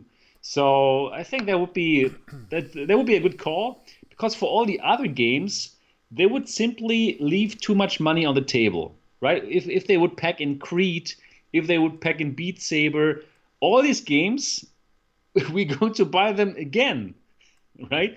And they know that. Yeah, the only they know. thing. But what about Dead and Buried 2, though? See, I kind of think Dead and Buried Yeah. 2 could be an option, and here's why. be. They Yeah, want so- people. Well, think about it. If Dead and Buried 2 is packed in, then they could have people tomorrow that are playing. And Dead and Buried 2 comes out tomorrow on the Rift as well. People tomorrow could be playing each other on the go and on the Rift at the same time. And Right. everybody that has a Quest would have it. And maybe, I mean, if they gave it free on the Rift too, that'd be kind of crazy. But imagine, like, you could be playing people on the Quest and on the Rift tomorrow in Dead and Buried 2. Could that be a possibility? That's my prediction. Maybe. Could be a possibility, but I'm not so I'm personally not so excited about Dead and Buried. Did you try it? Did you try the demo for that? I didn't try the demo, but I played the first game, and yeah, it's okay, but it's not something that would like blow me out of the water. Okay, But, and in chat they're asking about the battery life. And remember when we were there and I told you, somebody told me the battery life lasts 4 hours, and I was like, this No. guy must be out of his mind. But then Voodoo DE though, he said that he Yeah. was using it for like 4 hours. Yeah, And but- it still but, had like 50% battery juice or something. so it means like according to Voodoo DE, it's 8 hours. Yeah, 8 hours. No, it's not. It's not. So probably the thing is probably Voodoo. He didn't play it for all the 2 hours that he played, or 4 hours. I believe that he also like put it away sometimes, and probably he was like recording some videos for himself, for his channel, and I don't think he was like continuously playing. So yeah. So But- I don't think what. Well, no, what I was going to say is, but will we find out tomorrow? Will they say something about the battery life? Is this when we find out some of the realities of this situation? You know what? I think we will find out about the battery life tomorrow. And I'm like actually 100% sure because I know some members of the media who already got the device and who already made some tests, and I'm sure that these members of the media, once their embargo drops tomorrow, they're going to let it out. So we're going to hear about it. Wait, We do you will do you know that there is an embargo that expires tomorrow? Be careful. Like, I don't want you to get in trouble over that. Yeah, I would suppose that there's an embargo that is going to drop tomorrow, and then we're going to know everything. Okay, wait a minute. So- If there's an embargo that drops tomorrow, then it's going to be available tomorrow. It's going to be available tomorrow. Like, they're not going to say, like, Zuck isn't going to get on stage and say it's coming out Friday, put your pre-orders in now. If there's an embargo that expires tomorrow. Yeah, I know. Right? Everything is just hypothetically. I don't know, but if there was an embargo, they would end tomorrow. Then by tomorrow, we would know all the details about battery life. Okay. But I'm pretty sure it's not 8 hours. Okay. Yeah, I doubt it too. But it's probably better than Go, right? Like, it's probably better than Go. Because Go is like barely 2 hours. Yeah, it's probably better than Go. Yeah, probably. Yeah. Okay, let me ask you this question. So, Yeah. you know how there's a lot of people out there, both on like my people that watch my show. I'm sure there's people that watch your show. Yeah, that, hopefully. How many people are watching this right now, by the way? Oh, I don't know off the top of my head. Let's see here if I can get a number. About like 185 or so. Wow, that's amazing, man. Hello, Yeah, people. but for the first hour, they were watching a complete and utter disaster of me sweating like man. crazy trying to figure it. Oh man. Yeah. But now everything is good again. Yeah. Okay, so wait, what question Yeah, did I world have? is good Oh, again. here's the question I have for you, right? Okay, so there's Okay. a lot of people that watch my show. I imagine Yeah. there's a lot of people that watch your show. Both that shows are very, very good. I know, but what I'm saying is they don't care about the Quest. There's people Oh. that Really? don't care about the Quest. Who are these people? No, you haven't seen any of these people? They're in my chat all the time. They're like, I don't care about the Quest. There's so many people that don't care about the Quest. But here's my question. Okay, let's just assume that there's people out there, they don't care about the Quest. Their money, because their money's going to the Index, or their money's going to the Acer or whatever. Fair enough. Okay, so these people, though, do you think they're going to change their mind because room scale, man. Room scale died. Like, room scale died in 2016, but I think the Oculus Quest is going to bring room scale back. Yeah. Back with a I think vengeance. so too. No, you're right. Because honestly speaking, with all my fancy headsets, with all the fancy headsets that I own here, that are lying here in my room, Pimax and so on, actually, the thing that I'm doing most of the time is just I'm standing. I'm standing in exactly the same point in my beautiful living room here, and I'm not really like running around like crazy. Yeah, probably that's going to change. And I tasted the beauty of wireless VR when I used this wireless kit for the Oculus Rift. And that was amazing. That really was amazing. So I believe that the Oculus Quest is going to bring something completely new to the table, something that even PC VR enthusiasts, and I'm definitely a PC VR enthusiast as well, on top of being a VR enthusiast in general, I'm sure that the Quest is going to bring something special to the table. Just this being wireless, is so cool. And yeah, who knows? Probably there are going to be some games that are not possible like this on the other headsets that really use room scale, or that make use of the cameras in some kind of inventive ways that we don't even know about yet. Hey, check this out. People in chat. Okay, you know how I was saying there's some people that don't care about the Quest at all, right? Okay. Who are they? Okay, Jason Westmus. Yeah, I'm one. Chris, I don't care about the Quest. Jason Westmus, I don't care about the Quest. Mark Schneider, I don't care about the Quest. Cyan VR, no problem. I'm that I will guy, note down the Sebastian. But I'm just saying, there's tons of people. Like Ray Pope says, Quest means nothing to me. Wow. You know, the So 10 harsh. Nino, Index Now. I'm not interested in the Quest. Conrad Lawrence. Chris says, I already have room scale. But here's what I wanted to say, though. Like, you know how we heard that Tilt Brush is coming to the Quest, right? They're going to have Tilt Brush, you know, where you can paint around and all that. Wow. Okay, so imagine this. Imagine this, Sebastian. Somebody could go to a school gymnasium, okay, like a gymnasium at their school, a huge, gigantic area.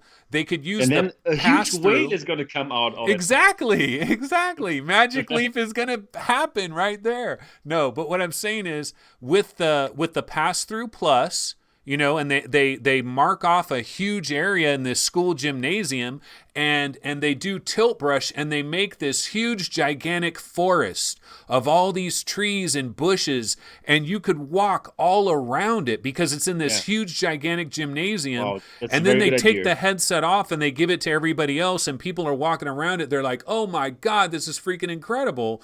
I can walk all around and I'm in a forest and it's like tilt brush. Like, so Man, now I that's wish I what was a high school teacher to make this happen. well, gaming science teacher is in chat. Maybe she could do it in her gymnasium. But but no, That would be good. I really believe, though, I truly believe that a lot of these like PC VR what do you call it? Elitists, you know, they're elitists, right? Snobs. The master race. Yeah, the PCVR snobs, right? They turn their nose up at the Quest. They used to do this with PlayStation VR. Now they're going to turn their nose up at the Quest. Don't be like that. But I think they're going to be tempted. I think they're going to be tempted by these room scale experiences that we're not going to get on PC. Yeah, I agree.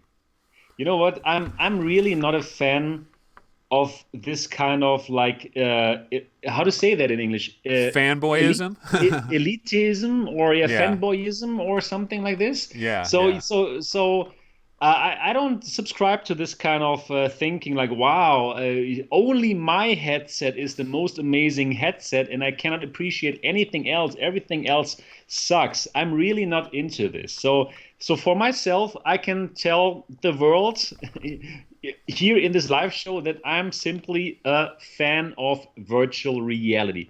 I'm a VR enthusiast, so I can appreciate the Pimax, obviously, because of the wide field of view, but I can also appreciate, let's say, the Rift S for the ease of use, and I can totally appreciate even the Nintendo Labo VR for bringing some VR experience.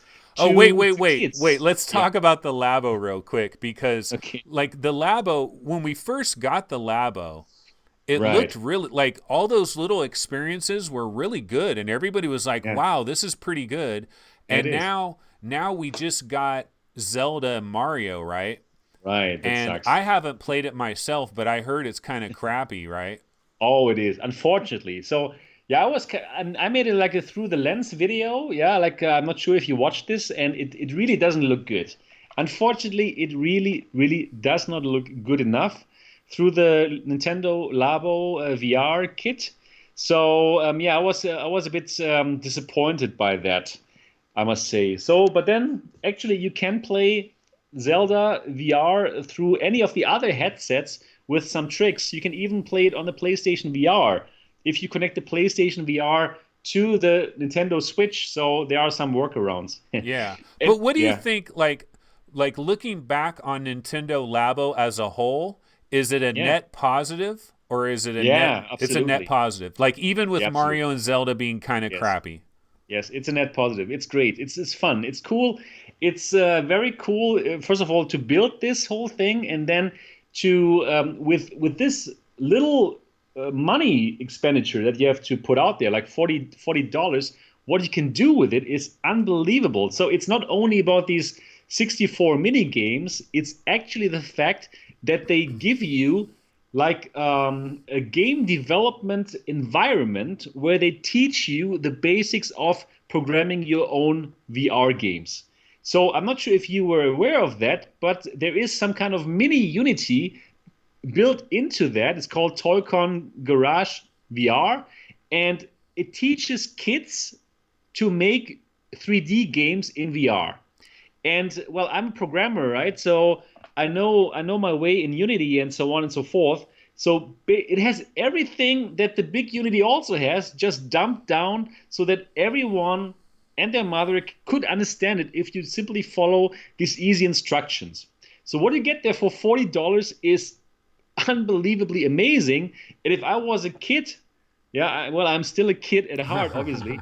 But if I was like a kid and I got my hands on that $40 Labo VR kit, man, I would spend like countless hours trying to make my own VR games, and you could with that, and it's complete Nintendo magic. So it's a super, super positive thing, in my opinion. Okay. In chat, Ray Pope, let me see if I can find his quote real quick. Because just recently, Ray Pope was saying it's not elitism. So he's talking about the Oculus Quest, right?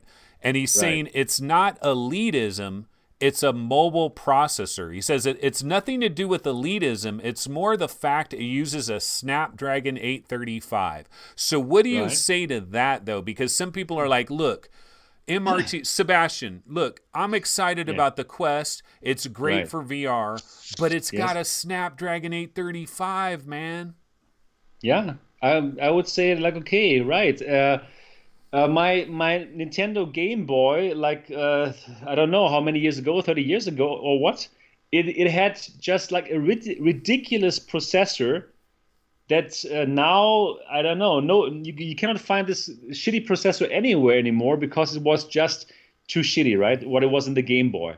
But did I have unbelievable amount of fun with my Game Boy?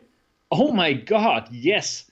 I played Tetris and I played Super Mario Land and all these games on my Nintendo Game Boy, and the processor sucked. So you know what? A Snapdragon 835, okay, it cannot compete against our GTX 1080 Ti, of course, not at all.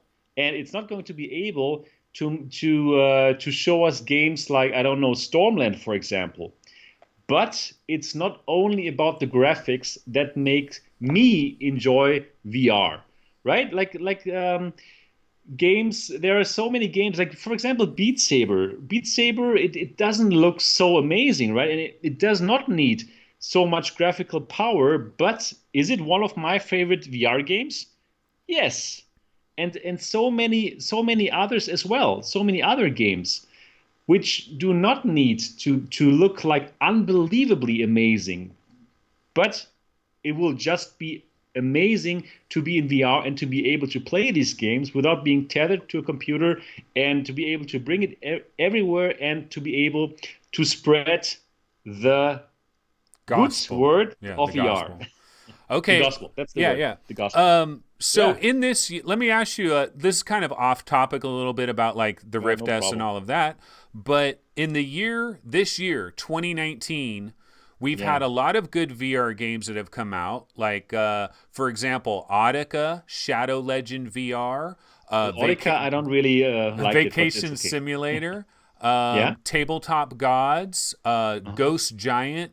What have been some of your favorite games to come out this year? Is there anything you can think of that came out this year? Final Assault, Shadow Legend VR,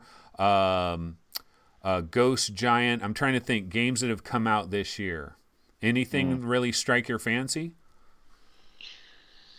Let me think. I was playing Audica last night and I love it. I love Audica, man. It's so awesome. I don't know why you don't like it. Yeah, for Audica, Did I you don't play- get into the flow. Did I you don't play get into the Shadow flow. Legend? Shadow Legend VR? I have it here on my computer, but I haven't had the time to play it yet. Oh, okay. You know what I played? Recently was Fisherman's Tale. Oh, yeah.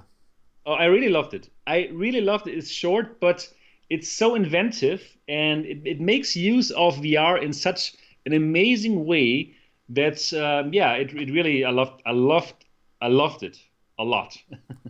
Yeah, no, that is a cool game, and it does things you can only see in VR. Like you can only get that Exactly. kind of perspective in VR. Exactly. So that was really like an outstanding game in my opinion. But what I'm looking forward to now is simply Stormland. Stormland is, I think, like one of the games that I'm looking forward to, and also What about like Boneworks? yeah, of course, Boneworks. Boneworks. I'm also looking forward to that. Like I think everyone's looking forward to that one, right? Okay, And, let's talk Valve Index for a minute. Okay. So, Valve Index, May 1st, right? It's 2 days, right?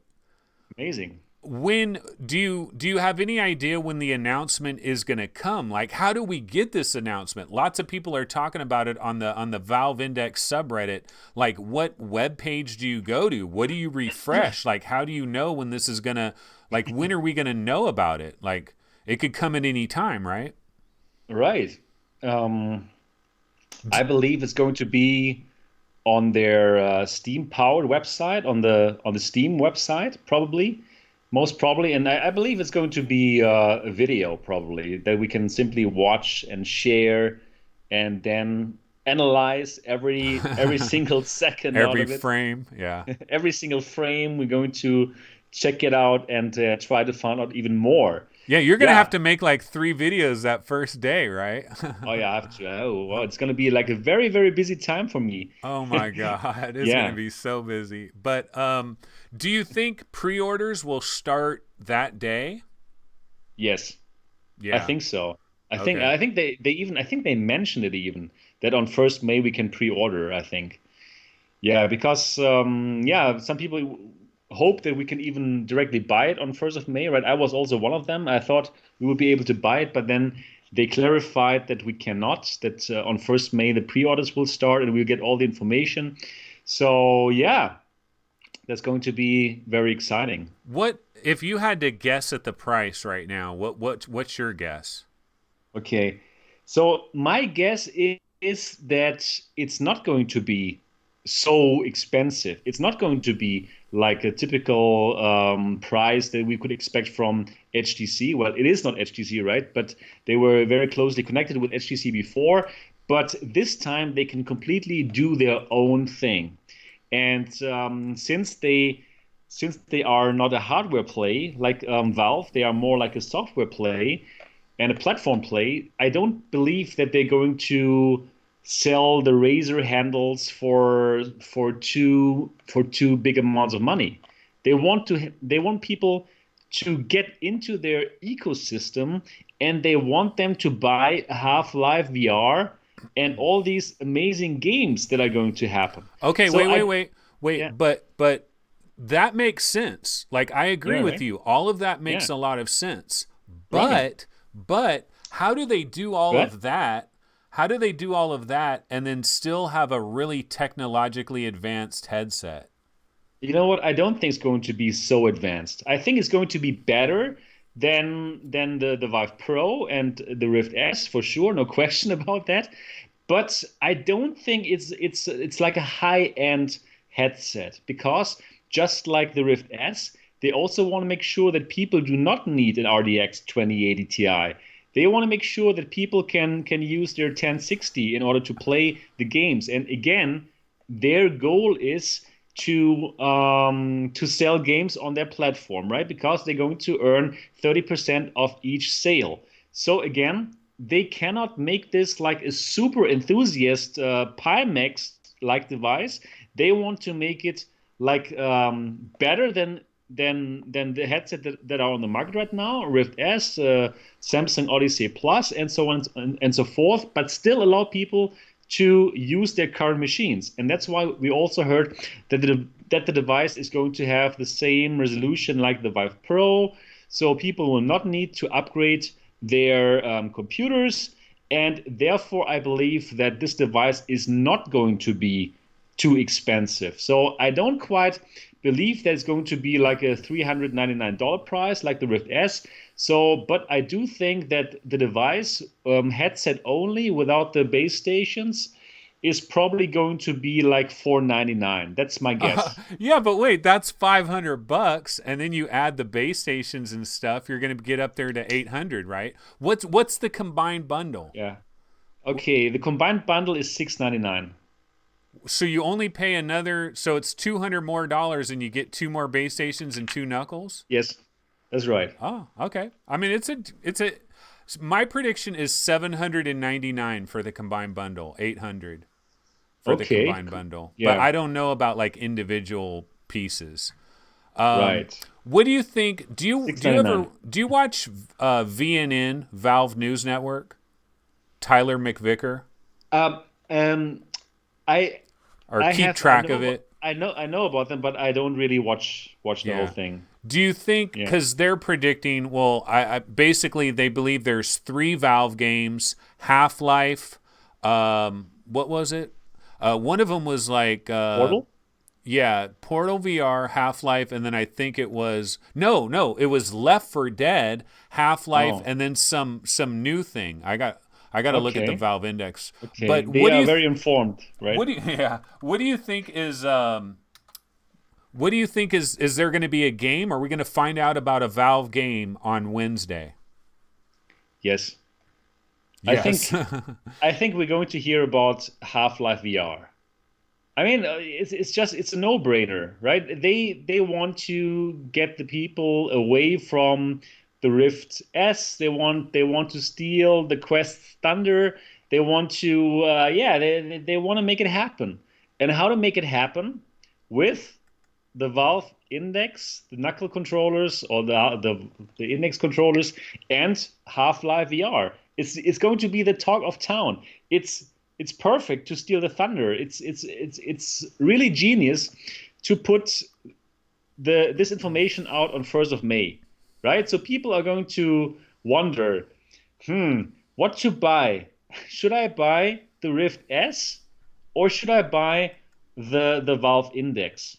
And nobody's thinking even about the HTC Cosmos anymore because they didn't come out with anything, right? So yeah, so I believe with Half-Life VR, with the Valve Index controllers, which are really amazing, and with a headset that is like better than the Rift S and all the other headsets that are on the market right now. I mean, probably not better than the Pimax, I believe, but yeah, they have like a very very good argument for themselves as to buy the Index. So yeah, it's going to be exciting, man. Okay, so I'm looking at it. VNN says the 3 Valve VR games are Half-Life, Left 4 Dead, and codenamed Citadel, which is a co-op asymmetric VR stealth game. So those are supposedly the 3 games, right? Now you say Half-Life is going to happen. My question is, we've always heard though that I've always heard that if Half-Life was announced to be a VR exclusive, there would be riots in the streets, that they would burn down the Valve headquarters. Like all the flat gamers would be like, "Are you freaking kidding me?" And they would just go absolutely nuts, pitchforks everywhere. You know what? Mass you know chaos. what they're going to do, those guys? They're going to buy a Valve Index. And I think that's their evil plan of Valve.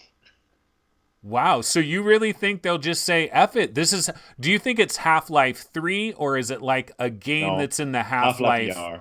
So Half-Life VR. So it's not Half-Life 3. I don't think so because I mean it's amazing how Valve is pushing VR with Steam VR and everything that they made happen, the lighthouse tracking, everything is Valve's, right? But I don't think they would be so stupid to leave so much money on the table to if they would bring out Half-Life 3 only in VR. That's like a decision which is just like business suicide, because you would leave so much money on the table and it doesn't make sense. Okay, So, but a it's gonna be spin-off, Half-Life VR. Yeah, a it's gonna be spin-off. some spin-off, some cool spin-off Half-Life VR, and we're all going to play the friggin' shit out of it. It's gonna be amazing. Do you think it'll be available when the Valve Index is available? Yeah, absolutely. Absolutely. Wow. That's why they waited so long. I'm sure it's going to be a bundle, like it's going to be there on day one once you can buy the controllers, once you can buy the Index, and then you simply buy Half-Life VR. And yeah, they are going to sell a shitload out of these indexes because people will want to have the full experience with the knuckle controllers. Because yeah, most probably there are going to be some functions in the game, some squeezing going on, where you can only use the Valve knuckles to have the full experience. And it's just like an overall great strategy that Valve is doing here. So yeah, I believe they did everything correctly. What do you think? What do you think, Anthony? If you had to decide between the Rift S and the Valve Index with Half-Life VR, what would you go for? I mean, that's not even a comparison, man. Dude, I'll be completely honest with you. The only reason I'm going to have an Oculus headset is because I have so many Oculus games that are in the Oculus store, and Revive, Revive, it's like, really? I dealt with Revive back in the days. I played Mage's Tale and I think maybe Killing Floor Incursion with Revive, and it was awful. And then I got an actual, and I got an Oculus Rift, when they did the Summer of Rift, I got one, and I had the real controllers. I was playing Robo Recall. And I felt like I'm out of jail. You feel like you're out of jail. So I feel like I need an Oculus headset, though, because of all the Oculus games. But man, I must tell you one thing. Let me just say one thing. Of course, it is amazing to play the games how they were supposed to be played, right? With the Oculus Rift, like, for example, Robo Recall. I love Robo Recall, right? But I must tell you, I have now played Robo Recall with the Valve Index controllers on my Pimax 8K OLED version, and it is like it totally blew me away. I love Robo Recall, and if you let somebody play this game with the Oculus Rift or the Rift S and the touch controllers, and then you give him the same game on the Pimax with the Valve Index controllers, there's no comparison. It is just so much better on the Pimax. So it's like this argument is not valid anymore. That you need to have the Oculus Rift or the Rift S in order to play the Rift games. Like on the Pimax, for example, all the Rift games, they work like a charm, and you don't even need revive. I don't know how they made it happen, and if Oculus actually sign up for that, but all the Rift games are friggin' compatible with the Pimax directly, and it's amazing. Okay, but what about this though? Oculus could flip a switch any day and break revive. Yeah, I don't know. I don't know how the implementation of this Pimax thing works, but there's no revive involved. It just works. I have no idea how really? they do it. Yeah, there's no revive involved. It Okay, works out of Pimax the has box. their own revive. Then Yeah, they I made don't their know how own they do it. revive. It's like some engineering magic and questionable if this is really legal or what. But it works and it works fine. But yeah, I know what you mean. Like they could probably at any time make it happen so that people cannot play Rift games anymore. But you know what? It's not in their interest because Oculus is also not a hardware play. Oculus is also a platform play. So they want other people to buy their games on their store. Actually, they give a crap if you buy this, if you want to buy the games using your Pimax or your Vive or your Samsung Odyssey. They just want you to buy their games in the Oculus store. That's the only thing that matters. And believe me, with the $399 that the Quest cost and the $399 that the Rift S cost, they're not making money on that. They're not making big money. Probably they're selling the hardware at cost because they are a platform play. And yeah, so but why don't they just allow everybody's headsets on their platform? Like why are they still doing this pony dance show or whatever, this song and dance about like no, we want people to have actual Rift hardware because we want them to have the right experience. Like if they really don't care, why don't they just allow all these other headsets in? Yeah, they kind of allow it by not flipping the switch on Revive, I believe. So maybe it's the support. They don't want to support all these other people officially. Could be, yeah. Officially. Yeah. This makes sense, Anthony. This makes sense, right? Exactly. So Okay. they only support their own headsets, which makes complete sense. Yeah, so I think that's all right. Like that. All right. Well, what about like the Acer Oho and the HP Reverb? Do these things do they stand any kind of chance in this entire game, or is it all Absolutely. Valve Index all the time? No, I believe that they do stand a chance for certain demographics who are into simulation games, probably because the resolution is going to be higher as compared to the Valve Index. If the Valve Index really only has the Vive Pro resolution of 1600 times 1440 pixel per eye, then indeed the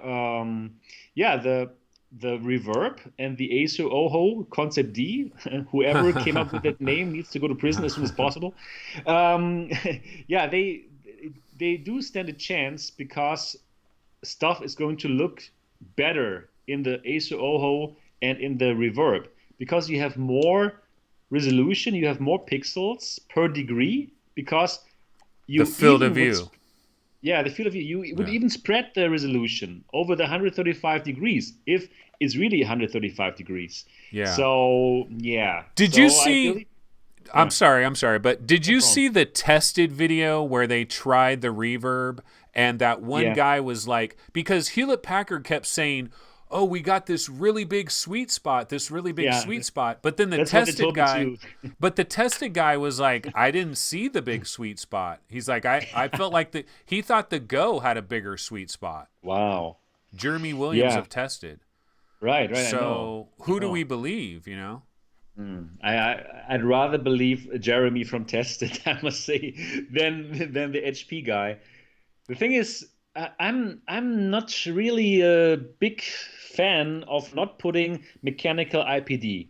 I don't sign up for this. Oh, our sweet spot is so huge, we don't need mechanical IPD. Now, for me, I'm lucky, right? I have this 64 millimeters IPD, so I can basically use any headset. But I know, like, you have like 70, I believe, right?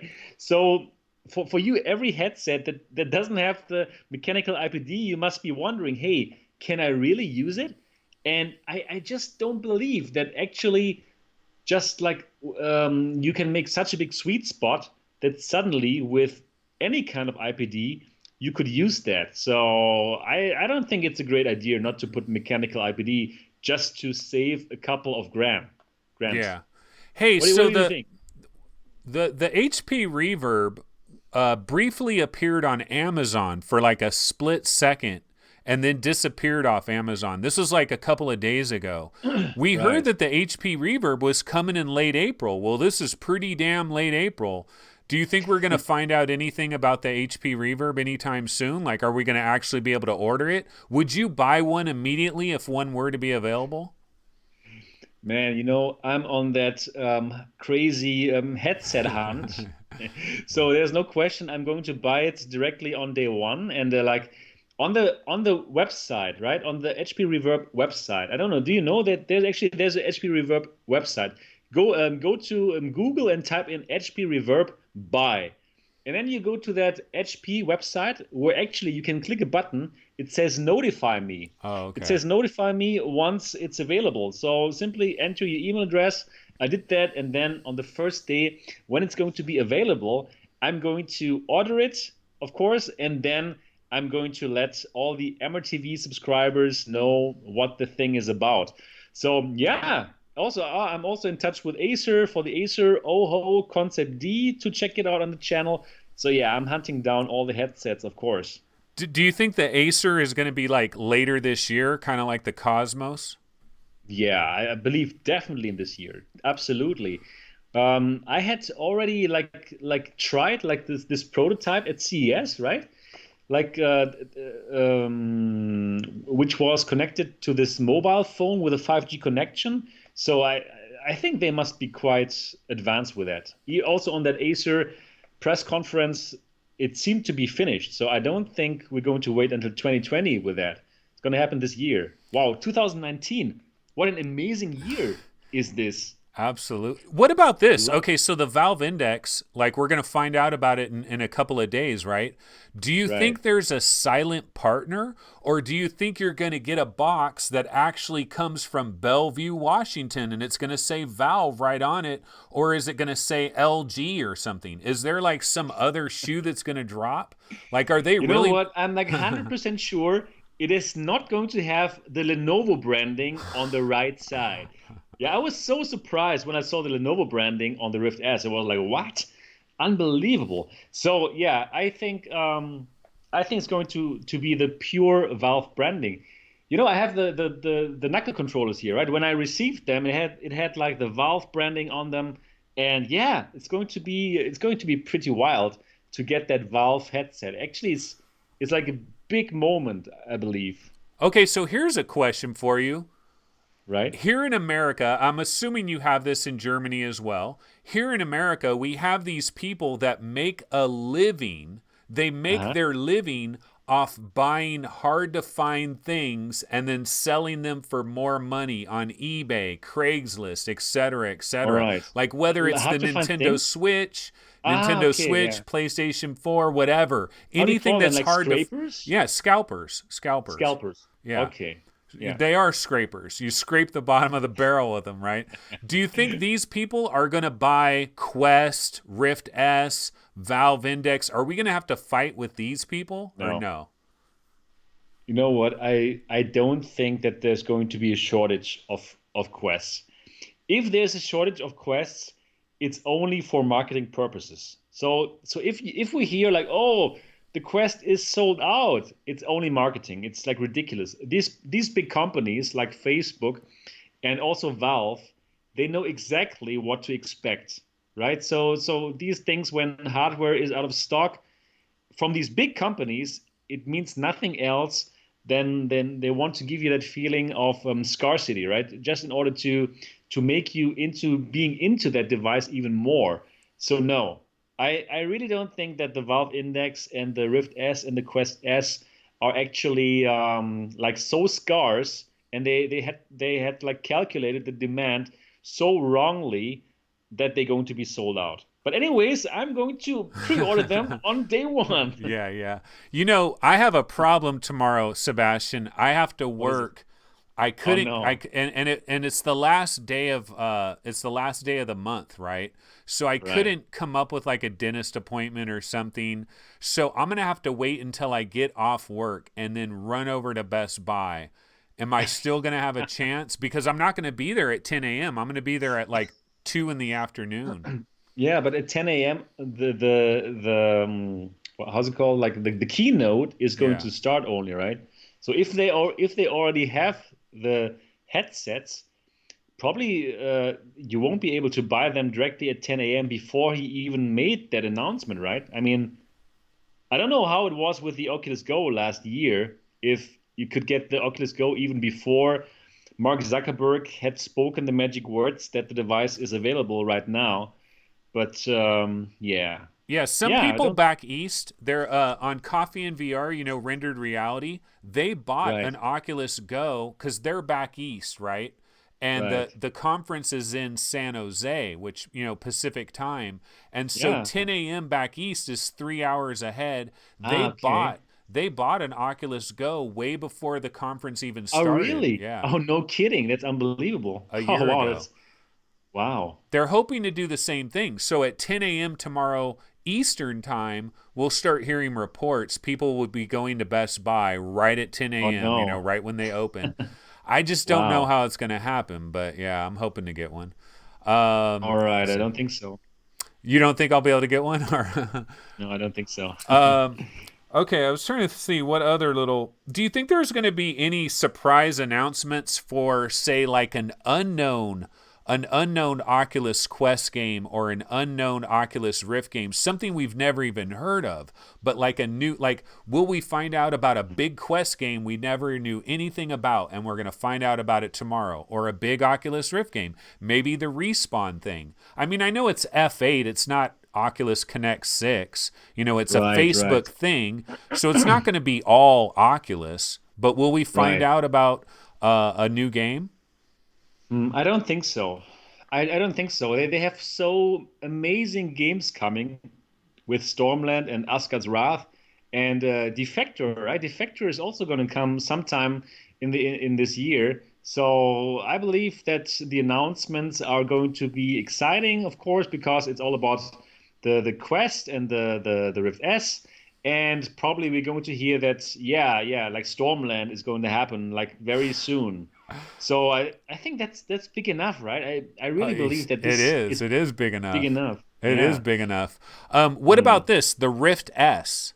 Will there right. be anything packaged in the, like, will you get a code for, like, you know, when somebody buys a Rift now, what do you get? Robo Recall, you get Dead and Buried, you know, Lucky's Tale, you just get that with an Oculus account.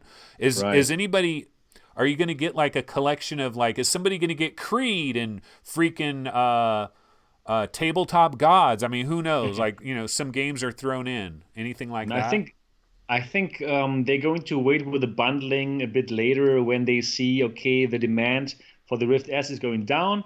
Then they're going to do the bundles. I think right now So it won't be on the there's box. It won't be on the box. Like, this includes da da da da. yeah, probably Robo Recall is going to be there again, I believe. Why not? It's like an amazing game to show off what the touch controllers can do. But I don't think that any new games will be bundled with the Rift S. right? Because they want to make money with selling the games, and they're giving you that the great hardware for only 399, which is really a good price. And yeah, I don't believe there's going to be much more games packaged in. They want us to buy those games, and we'll probably buy them. Yeah, but with the original, well, one of the beautiful things about the original Oculus Rift is you bought it and you got like 7 or 8 free games. It was pretty crazy. You know, you got like Medium and all that extra stuff, and they've kind of done some different things now. But one thing Yeah, I was going I to think it's tell going to be the you. same. Okay, is it kind Same, of same. weird? Is it kind of weird that we have not had a major Oculus exclusive going all the way back to like last September when like Windlands 2 was exclusive for a little while? Like, what's the last big Oculus exclusive? I know we have a lot of big ones coming, but there hasn't Right. been like the only exclusive I can even think of this year, there's a game called Scion Bolt that is I don't on even know that Oculus. game. Yeah, it's a very Really? small game. It's like not a Uh-huh. well-known game, but you got to go back to last year. Is that kind of weird that we haven't had these like cuz for a while there every single month they were giving Yeah. us a big exclusive. Right, but they were like I think they're working on these huge games like Stormland and Defectors and Asgard's Wrath, and you know it's just not so easy to make these big games. Even if you are Oculus, it's just not so simple. It takes like years to make these AAA games. So I believe that's why you cannot just come up with new games like every single month. And for other developers, like for independent developers, they will want to bring their games to as many people as possible. So they want to bring it to Steam and to PSVR, right? PSVR still has the biggest install base. So probably it's not so exciting to bring something to Oculus only What do if you you don't think have the about perfect deal. Okay. What do you think about the Oculus Quest? 124 gigs or the 64 gigs? Or, I mean 128 or 64? What are you going That's to also do? that's really a very, very good question. The thing is, for the Oculus Go, I bought the bigger model. I think it's 64 gigabyte, right? The bigger model, Yeah. and I'm really glad I did it because, well, the capacity it's still going to be full really soon, right? If you put all of these games on it and everything that you want to watch, so I'm like. I But a prefer to hundred have more bucks, a storage. Yeah, hundred that bucks sucks, though. man. That's That yeah, sucks. That is like a daylight robbery. it is. If it So, was 50 so I will. bucks, we'd all be fine with it, right? Yeah, exactly, exactly. So I think the Oculus Quest is at a really it's priced really well at 399, right? With everything that we get, the controllers, you don't need a computer. It's a great price. It's an amazing price. And that's why for those who want a bit more, they kind of milk these people. So it just makes sense. It makes sense from their standpoint to not overdo it with being so good to us to give this to us for only 399 because yeah people will want to have more capacity, and that's why lots of people are simply going to say, you know what, okay, 499 is still good for this amazing system, and they're going to go for it. So I myself, that's a good question. I have to make the big decision um, tomorrow probably, and yeah, let me think. Let Well, me you might think. get to the store. They might only have one or the other. Then I'm going to buy the one that is available. Yeah. But I think I would probably go for the bigger version.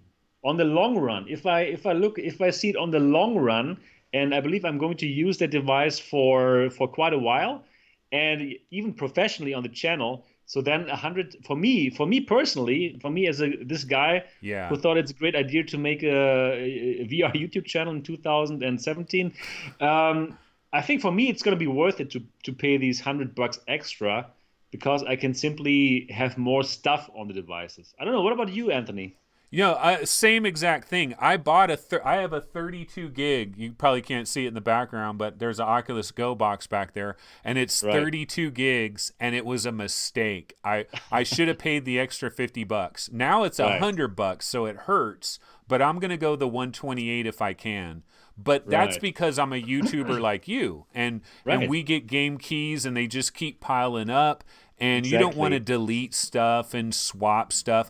But like regular Joe Blows out there, they could probably, Yeah. like if I was a civilian, if you were a civilian, if you weren't doing YouTube, you could probably We are survive. military. We Yeah, are YouTube we're in the military. military. Yeah. Okay, here's a question for you. So all this time, we haven't had like a ton of trailers for Oculus Quest games, like real Oculus Quest trailers. You go to the Oculus website, we don't have pages of all the Oculus Quest games on the Oculus website.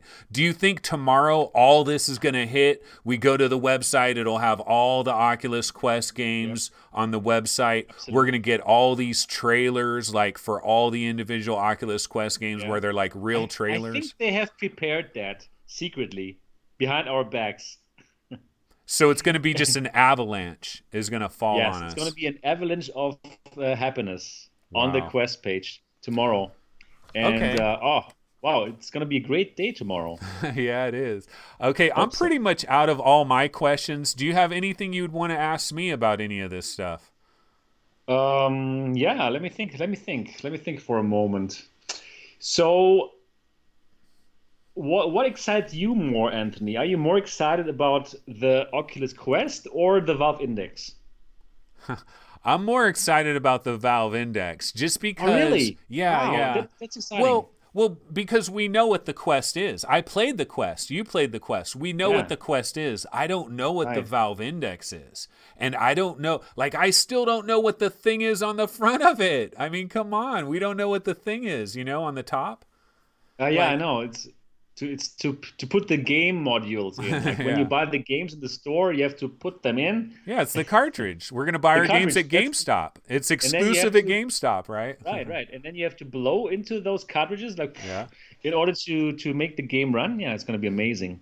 Or it's going to be Yeah. a screen because it's really a standalone. What we don't know is it's a standalone, and it's going to be a screen so everybody can watch us play. You know what? Actually, I do have a real worry, Sebastian. I don't know if you've seen any of my shows where I've gone on these rants about Yeah. screen casting for the Oculus Quest because All I right. think this is tremendously important because the Oculus Go, for example, if you take your Oculus Go over to a birthday party and Right. and let's say it had Beat Saber on it, which it doesn't, but let's say it had Beat Saber on it, and everybody's like, "Oh, Beat Saber, Beat Saber," but where can we watch it? And you got this little phone, and you're like, "See, it's kind of blurry. You can't hear no sound. It's not like." I Right. think that's a big problem. What I really hope Oculus does is maybe they could sell some type of little dongle for like $34.99 or $39.99 that somehow it wirelessly connects to the Quest. It has HDMI on it. You just plug it into the back of a TV. And so at a party, you could have Beat Saber right there on the screen and everybody gets to see what the person is doing. Because don't you Right. think that will kind of dampen the Oculus Quest? The word of Yeah. mouth, parties going everywhere. It's got to be easy to get that image with sound. Totally agree with you. But you could still like cast it to your television if you first cast it to your phone, and then from the phone you cast what you see to your Chromecast. So there are some ways. I'm not sure if you will be able to directly cast it to Chromecast, and that if it was possible, and I think it was possible. I really think it was possible. Then you can totally But is that- cast it to your screen. But is that easy enough for Joe and Sally Walmart? They don't know anything about this, man. Like, how is Joe Yeah. and Sally Walmart going to do that? But Joe and Sally Walmart, are they really going to go to parties where people use the Quest? I don't know. I'm not so familiar with the local Walmart culture in the US. So we don't have Walmart here. We have like some other stores which are very similar. But those people, those typical Casuals. casual Yeah. casuals, I think it's going to be fine. So they'll Yeah, I think figure people out. can use Yeah. Chromecast. Yeah. I hope it works better than the Go. I really do. I hope it Yeah, works better I than hope the so Go. too. The Go really has some problems, and I think it even doesn't cast the sound, and the sound is so important, right? Especially if you play Beat Saber and stuff. Yeah. So I agree with you. This is really important that they get this right with the casting. But still, I'm really excited. I'm interested in that you are more excited about the index. Like for me, like okay, I'm looking forward to the index. It's probably going to be amazing, and with Half-Life 3 and stuff. But in the big picture, I'm really more excited about the Quest because I just see that this can reach more people than the index. The index is going to be for us, right, for the enthusiasts, but the Quest can just reach more people, and that's so cool. Well, I'm more excited. I'm more excited about the Quest for VR, for the VR industry. But for me personally, I'm more excited about the Index just because, I mean, I know what the Quest is. I've had the Quest on my head. I've played like 3 different Right, Quest games. I know what the Quest is. I don't know right. what the Valve Index is. There's a million unanswered questions. The beautiful That's right. thing about Wednesday is probably going to answer so many of our questions, but there are also going to be a million more questions that follow it, right? Like we're going to get a Right. lot of questions answered, but you're going to have plenty of fodder for future videos over the rest of May and June.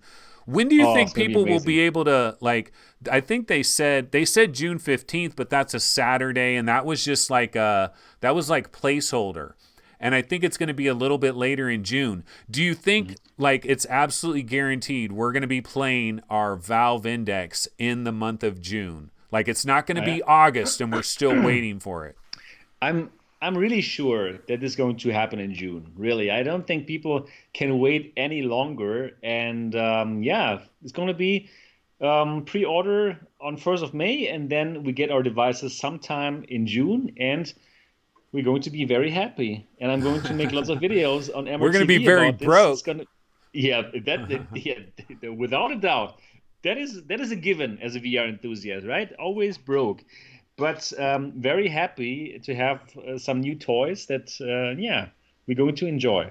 Yeah, Man, I it's have going to another be question awesome. for you now. Now that I have you here, I would like to know what do you think is going on with the HTC Cosmos? When are they going to say anything about it? Because now it's like it's gone, right? We only talk about Quest and Rift S and a Valve Index, but nobody is talking about the HTC Cosmos anymore. Do you think it's a big mistake not to come out with a price and a release date now, or do you think it's a smart move, as in they are looking at the competition first and then they can make an offer that people cannot like dismiss? You know, HTC, it's a real head scratcher because like they showed the Cosmos off. That was at the CES, right? In January. And they said we'd have more information over the coming weeks and months. Well, it's been Right. like 5 months later. Yeah. We haven't gotten anything. They weren't at GDC, they weren't at PAX East. I'm almost of the opinion, Sebastian, that HTC is written off the consumer market here in America, in Oh no. Western, in UK, Western Europe, in the USA. Now in China, in Eastern markets, they're still going to try to compete over there because over there you're not going to be able to get necessarily a Rift S or a Valve Index over there, but they're going to have. So the Vive caught like maybe they've given up. You know that like they really think they can compete against That would be Valve. sad. They can't compete against Valve and they can't compete against Oculus either.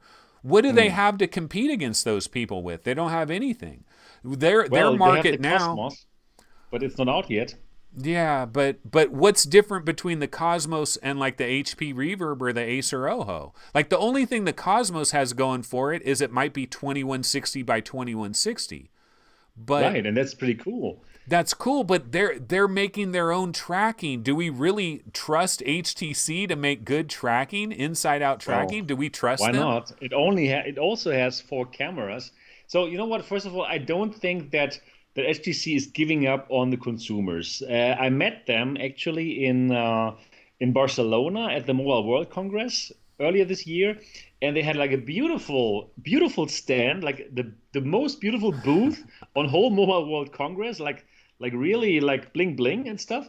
And I spoke with HTC, with people at HTC, like really very high management positions, and I asked them, okay, so what about the Cosmos? For who is the Cosmos? And they told me very clearly the Cosmos is our next consumer headset, and it's the next thing after the Vive and the Vive Pro. So this is not, the Vive Pro was even more targeted at prosumers, right? Prosumers, but this time the Cosmos is like super clearly targeted at us, at consumers. They told me on several occasions. So I don't think they give up on the consumers, but I'm really wondering what is going on. Like, why don't you tell us when is it going to come out and how expensive is it going to be?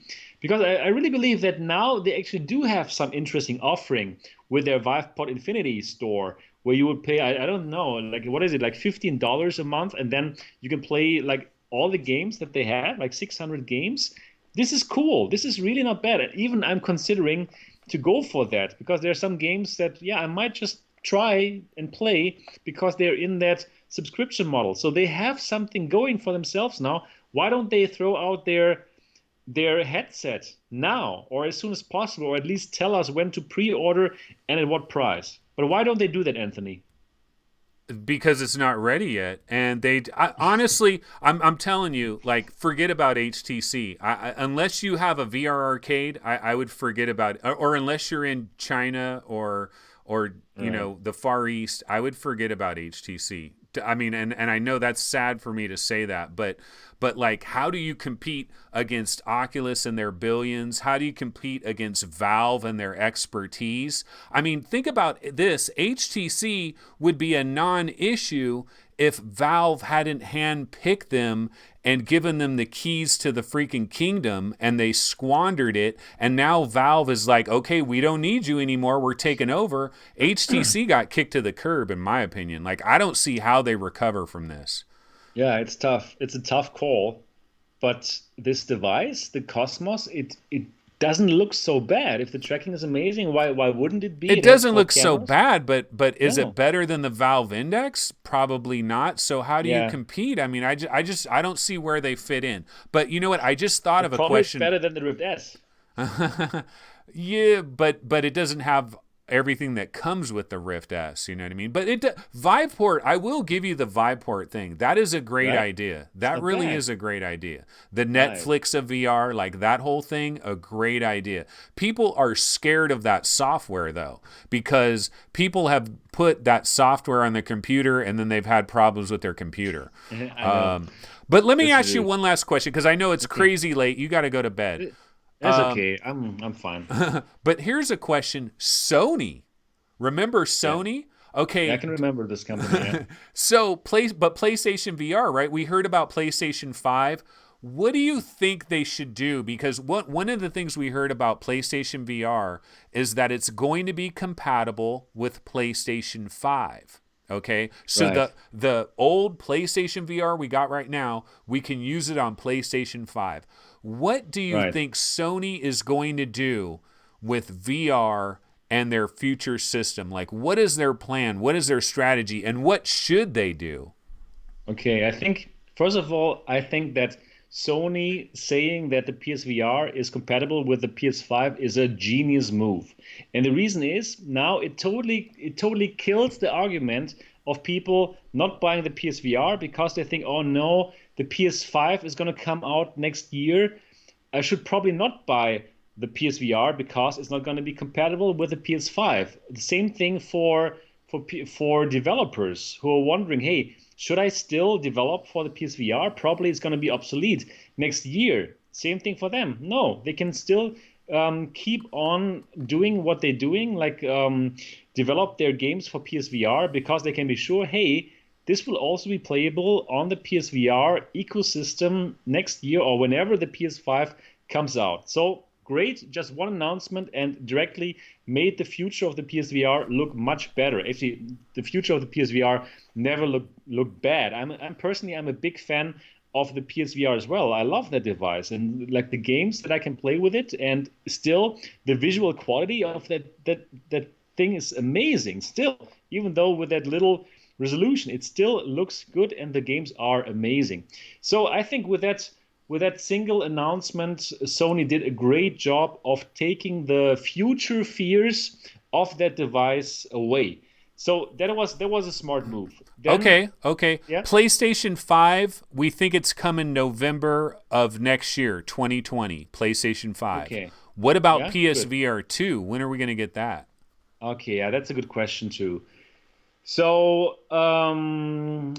it could happen that, well, now with this announcement, it seems like it does not have to come on the first day of PS5, right? Yeah. That was something that we were like wondering after we heard this kind of announcement, that probably the PSVR 2 is not going to be there on launch day. And I could believe that this is the case. It's too much And money, right? I mean, how's somebody Yeah. going to buy a PS5 and a PSVR 2? That's too much Right. money in one shot. Right.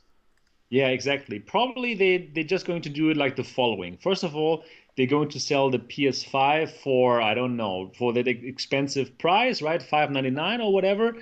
And they're going to say, if you want to play VR, you can do that with the PS5, and even better than on the PS4 Pro, because there's even more horsepower. And probably they're going to allow the developers to add some more textures to their games and make their games look even better on the PS5 with the PSVR. So yeah, I believe that then once they have sold like a couple of million PS5s, then the PSVR 2 is going to come out, and then once people have like stomached the shock in their wallets that they have bought the PS5, then they're ready for the next expenditure, which is going to be the PSVR 2 in the year 2021. Yeah, That's what I so think. check this out. I have a great idea for PlayStation VR 2. Here is what I think they should do, right? Okay, so the Oculus Quest is a bit of a concern, don't you think, for Sony, Nintendo, Xbox? Sure. Because this Absolutely. is something, Yeah. it could be at Costco, Walmart, Target. It could be in the Totally. toy department. You know, It's going right? to I mean, sell like hotcakes, man. yeah, and it's going to be right next to a PlayStation 4, right next to a Switch. It's going to be in the video game department, right? So here's my idea for PlayStation 2 VR. PlayStation Okay. 2 VR comes out in 2021. It has a Snapdragon 855. It's a standalone hybrid that also connects directly to PlayStation 5. It has an HDMI input, a USB input, so you can use it as a standalone headset with a Snapdragon 855. It could basically play damn near PlayStation VR 1 games that are on the original PlayStation 4, not Pro. Those could be converted over to the Snapdragon 855. You could use them as a standalone, but it also connects to PlayStation 5, so it does double duty. They attack the Quest, and they have a backup. They have a new, much better system for play. All new controllers, all new tracking system, etc. Okay, let me call Or do you think I'm Sony. crazy? Okay, you gotta hire that Anthony guy. Man, this is amazing, man. I love that. It's perfect. Really, I would love to have this kind of standalone device that can connect to the PS5 wirelessly if you want some premium content and if you want like more highly rendered stuff, but that also has this probably a processor which could play the PS4 games by itself, so that you have all the PSVR games that were playable on the PS4 wirelessly by itself. It would be amazing, man. I love your idea. It's great. Sony should totally hire you, man. Well, I mean, I'm just trying to think, like, because No, it's great. they got to love compete it. with the I Quest, love it. but they also Yeah. need a backup headset as well. So it's Totally like, agreed, man. yeah, kill both. Totally, All right. yeah. Totally Anything agreed. It would be amazing. anything else you want to talk about real quick before we get out of here? Let me think. Let me think. So we talked about HTC. We talked about the Valve Look, Index. I still have my badge. Oh, Your it's badge. gonna take like 7 seconds for this to get to you. Yeah. Remember when we did Right. our little thing? We were both wearing Ah, yeah, our yeah. things. That was amazing. Yeah, that was amazing. We talked about Rift S. Probably, I don't know. Probably we can take some more questions from your audience before we stop this, or Yeah, I mean, I should look at chat. I should involve chat. Chat's been moving so quickly, though. We've got a lot of people here today. right. Let's see. Push the button says no, he doesn't want to buy exclusive games for Quest. What about that? Do you think the Quest should? I mean, don't you think the Quest should have a handful of games that are only available? Because, like, I feel like you don't have an identity if you don't have a few exclusive games. Absolutely. So I'm totally not the guy who will be angry at Sony or any other company that has exclusive games. This is how you have to differentiate yourself from the competition. It makes sense. If I was them, I would try to get as many awesome games as possible that you can only get on your system, right? I mean, that's what makes them special. That's why VR 365 is so amazing because, well, there's Anthony there, right? And then MRTV is so amazing because there's Sebastian. We are our own exclusives on our channels, and that's the same for all these platforms. So yeah, I would not be angry about an exclusive game that you can only play on the Quest. And Well, put speaking my of hat our to pass. channels, let's thank our Patreon supporters. And I'm Oh going yeah, to thank Shirzad Khan City. He is one of my Patreon supporters. And of course, Sebastian has his Patreon. How's the Tippy stream working? Are you still doing the Tippy good. stream thing? You like that? Absolutely. The videos Absolutely. coming in and all that?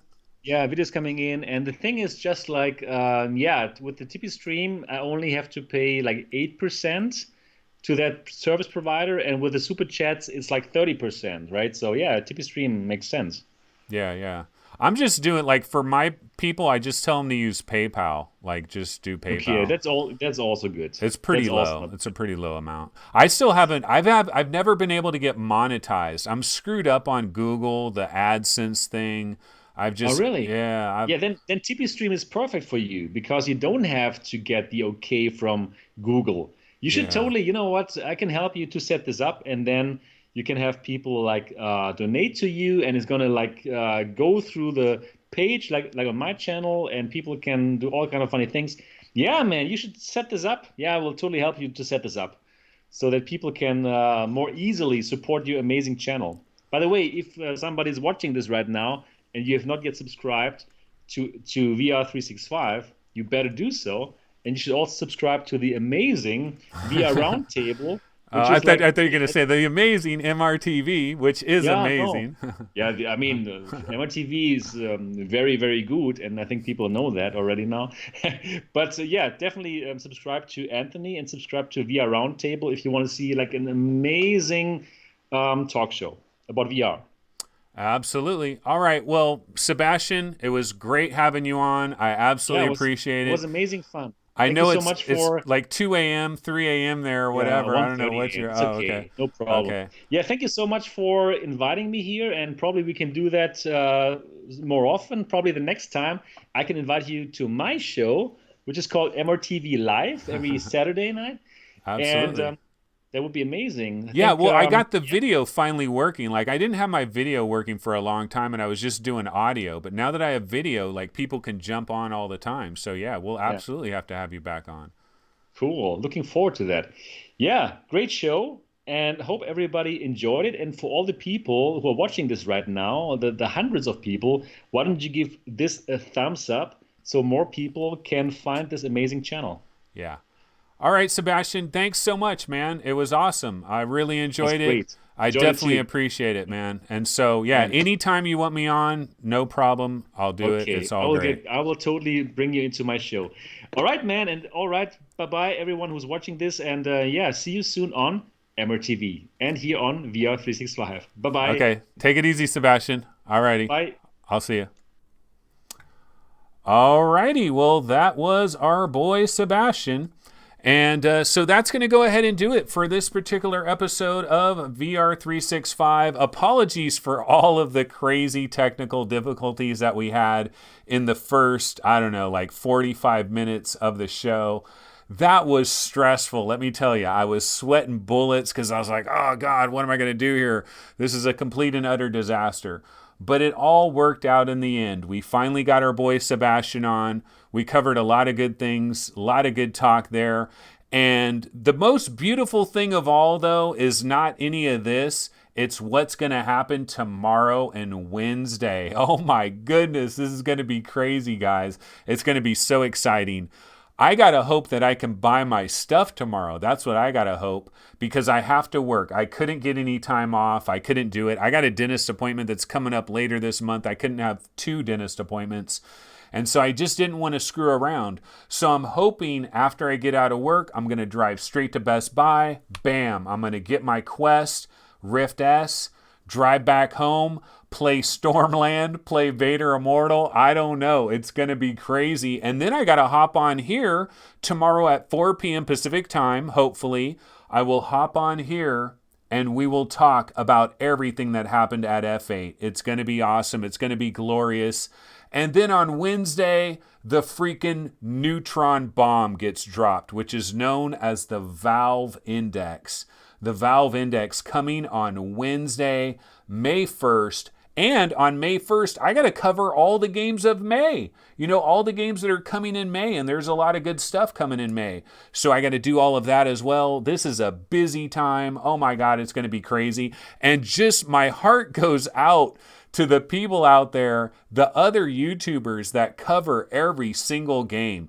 Think of like Paradise Decay, Remarcus, does the Oculus Go stuff. I'm assuming he's going to cover Quest stuff as well. And think about if you all of a sudden you have to freaking cover 50 different games that arrived all in a single day. I mean, how do you do that? Absolute chaos, mass confusion. It is going to be crazy, but it's also going to be awesome. This is an exciting time in the VR gaming world. I'm really looking forward to it.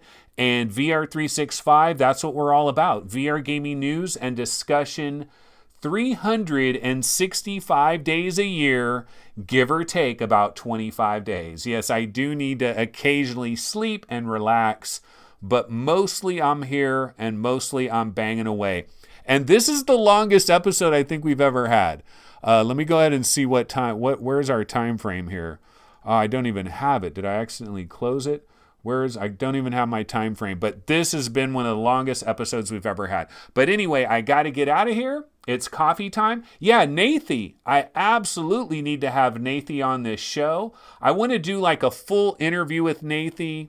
But you know what? I should probably wait for him to get his Quest and Rift S and have a little bit of time with it. But yeah, at some point, maybe later in the month of May, I could possibly interview Nathy. That would be awesome. Looking forward to that. But yeah, guys, have to bounce out of here. I will see everybody tomorrow around 4 p.m. Pacific time. That could change if I'm driving around trying to find myself an Oculus Quest, but we'll see what happens. But yeah, I'll be back tomorrow. Oh my God, I can't even exit out of this show because somehow my little YouTube screen, I must have clicked off of it.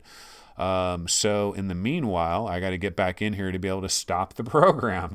Yeah, one time I had an episode that just kept going and going and going, even though I had long left. I had long exited the stage, and it kept on going. But yeah, absolutely. We'll definitely have Nathan on for sure. But I'm trying to get back into my YouTube account here so I can stop the stream. The stream is trickling. We got to stop it. Takes a little while to get into here sometimes. Okay, so here I am. I am almost in here. And let's go live control room. And we will stop the episode once this finally loads up and allows me in here. All right, but yeah, that's pretty much going to do it for our episode today. Let's see, where do we end stream? Let's see, I'm trying to end the stream here. It's got me in a completely different window.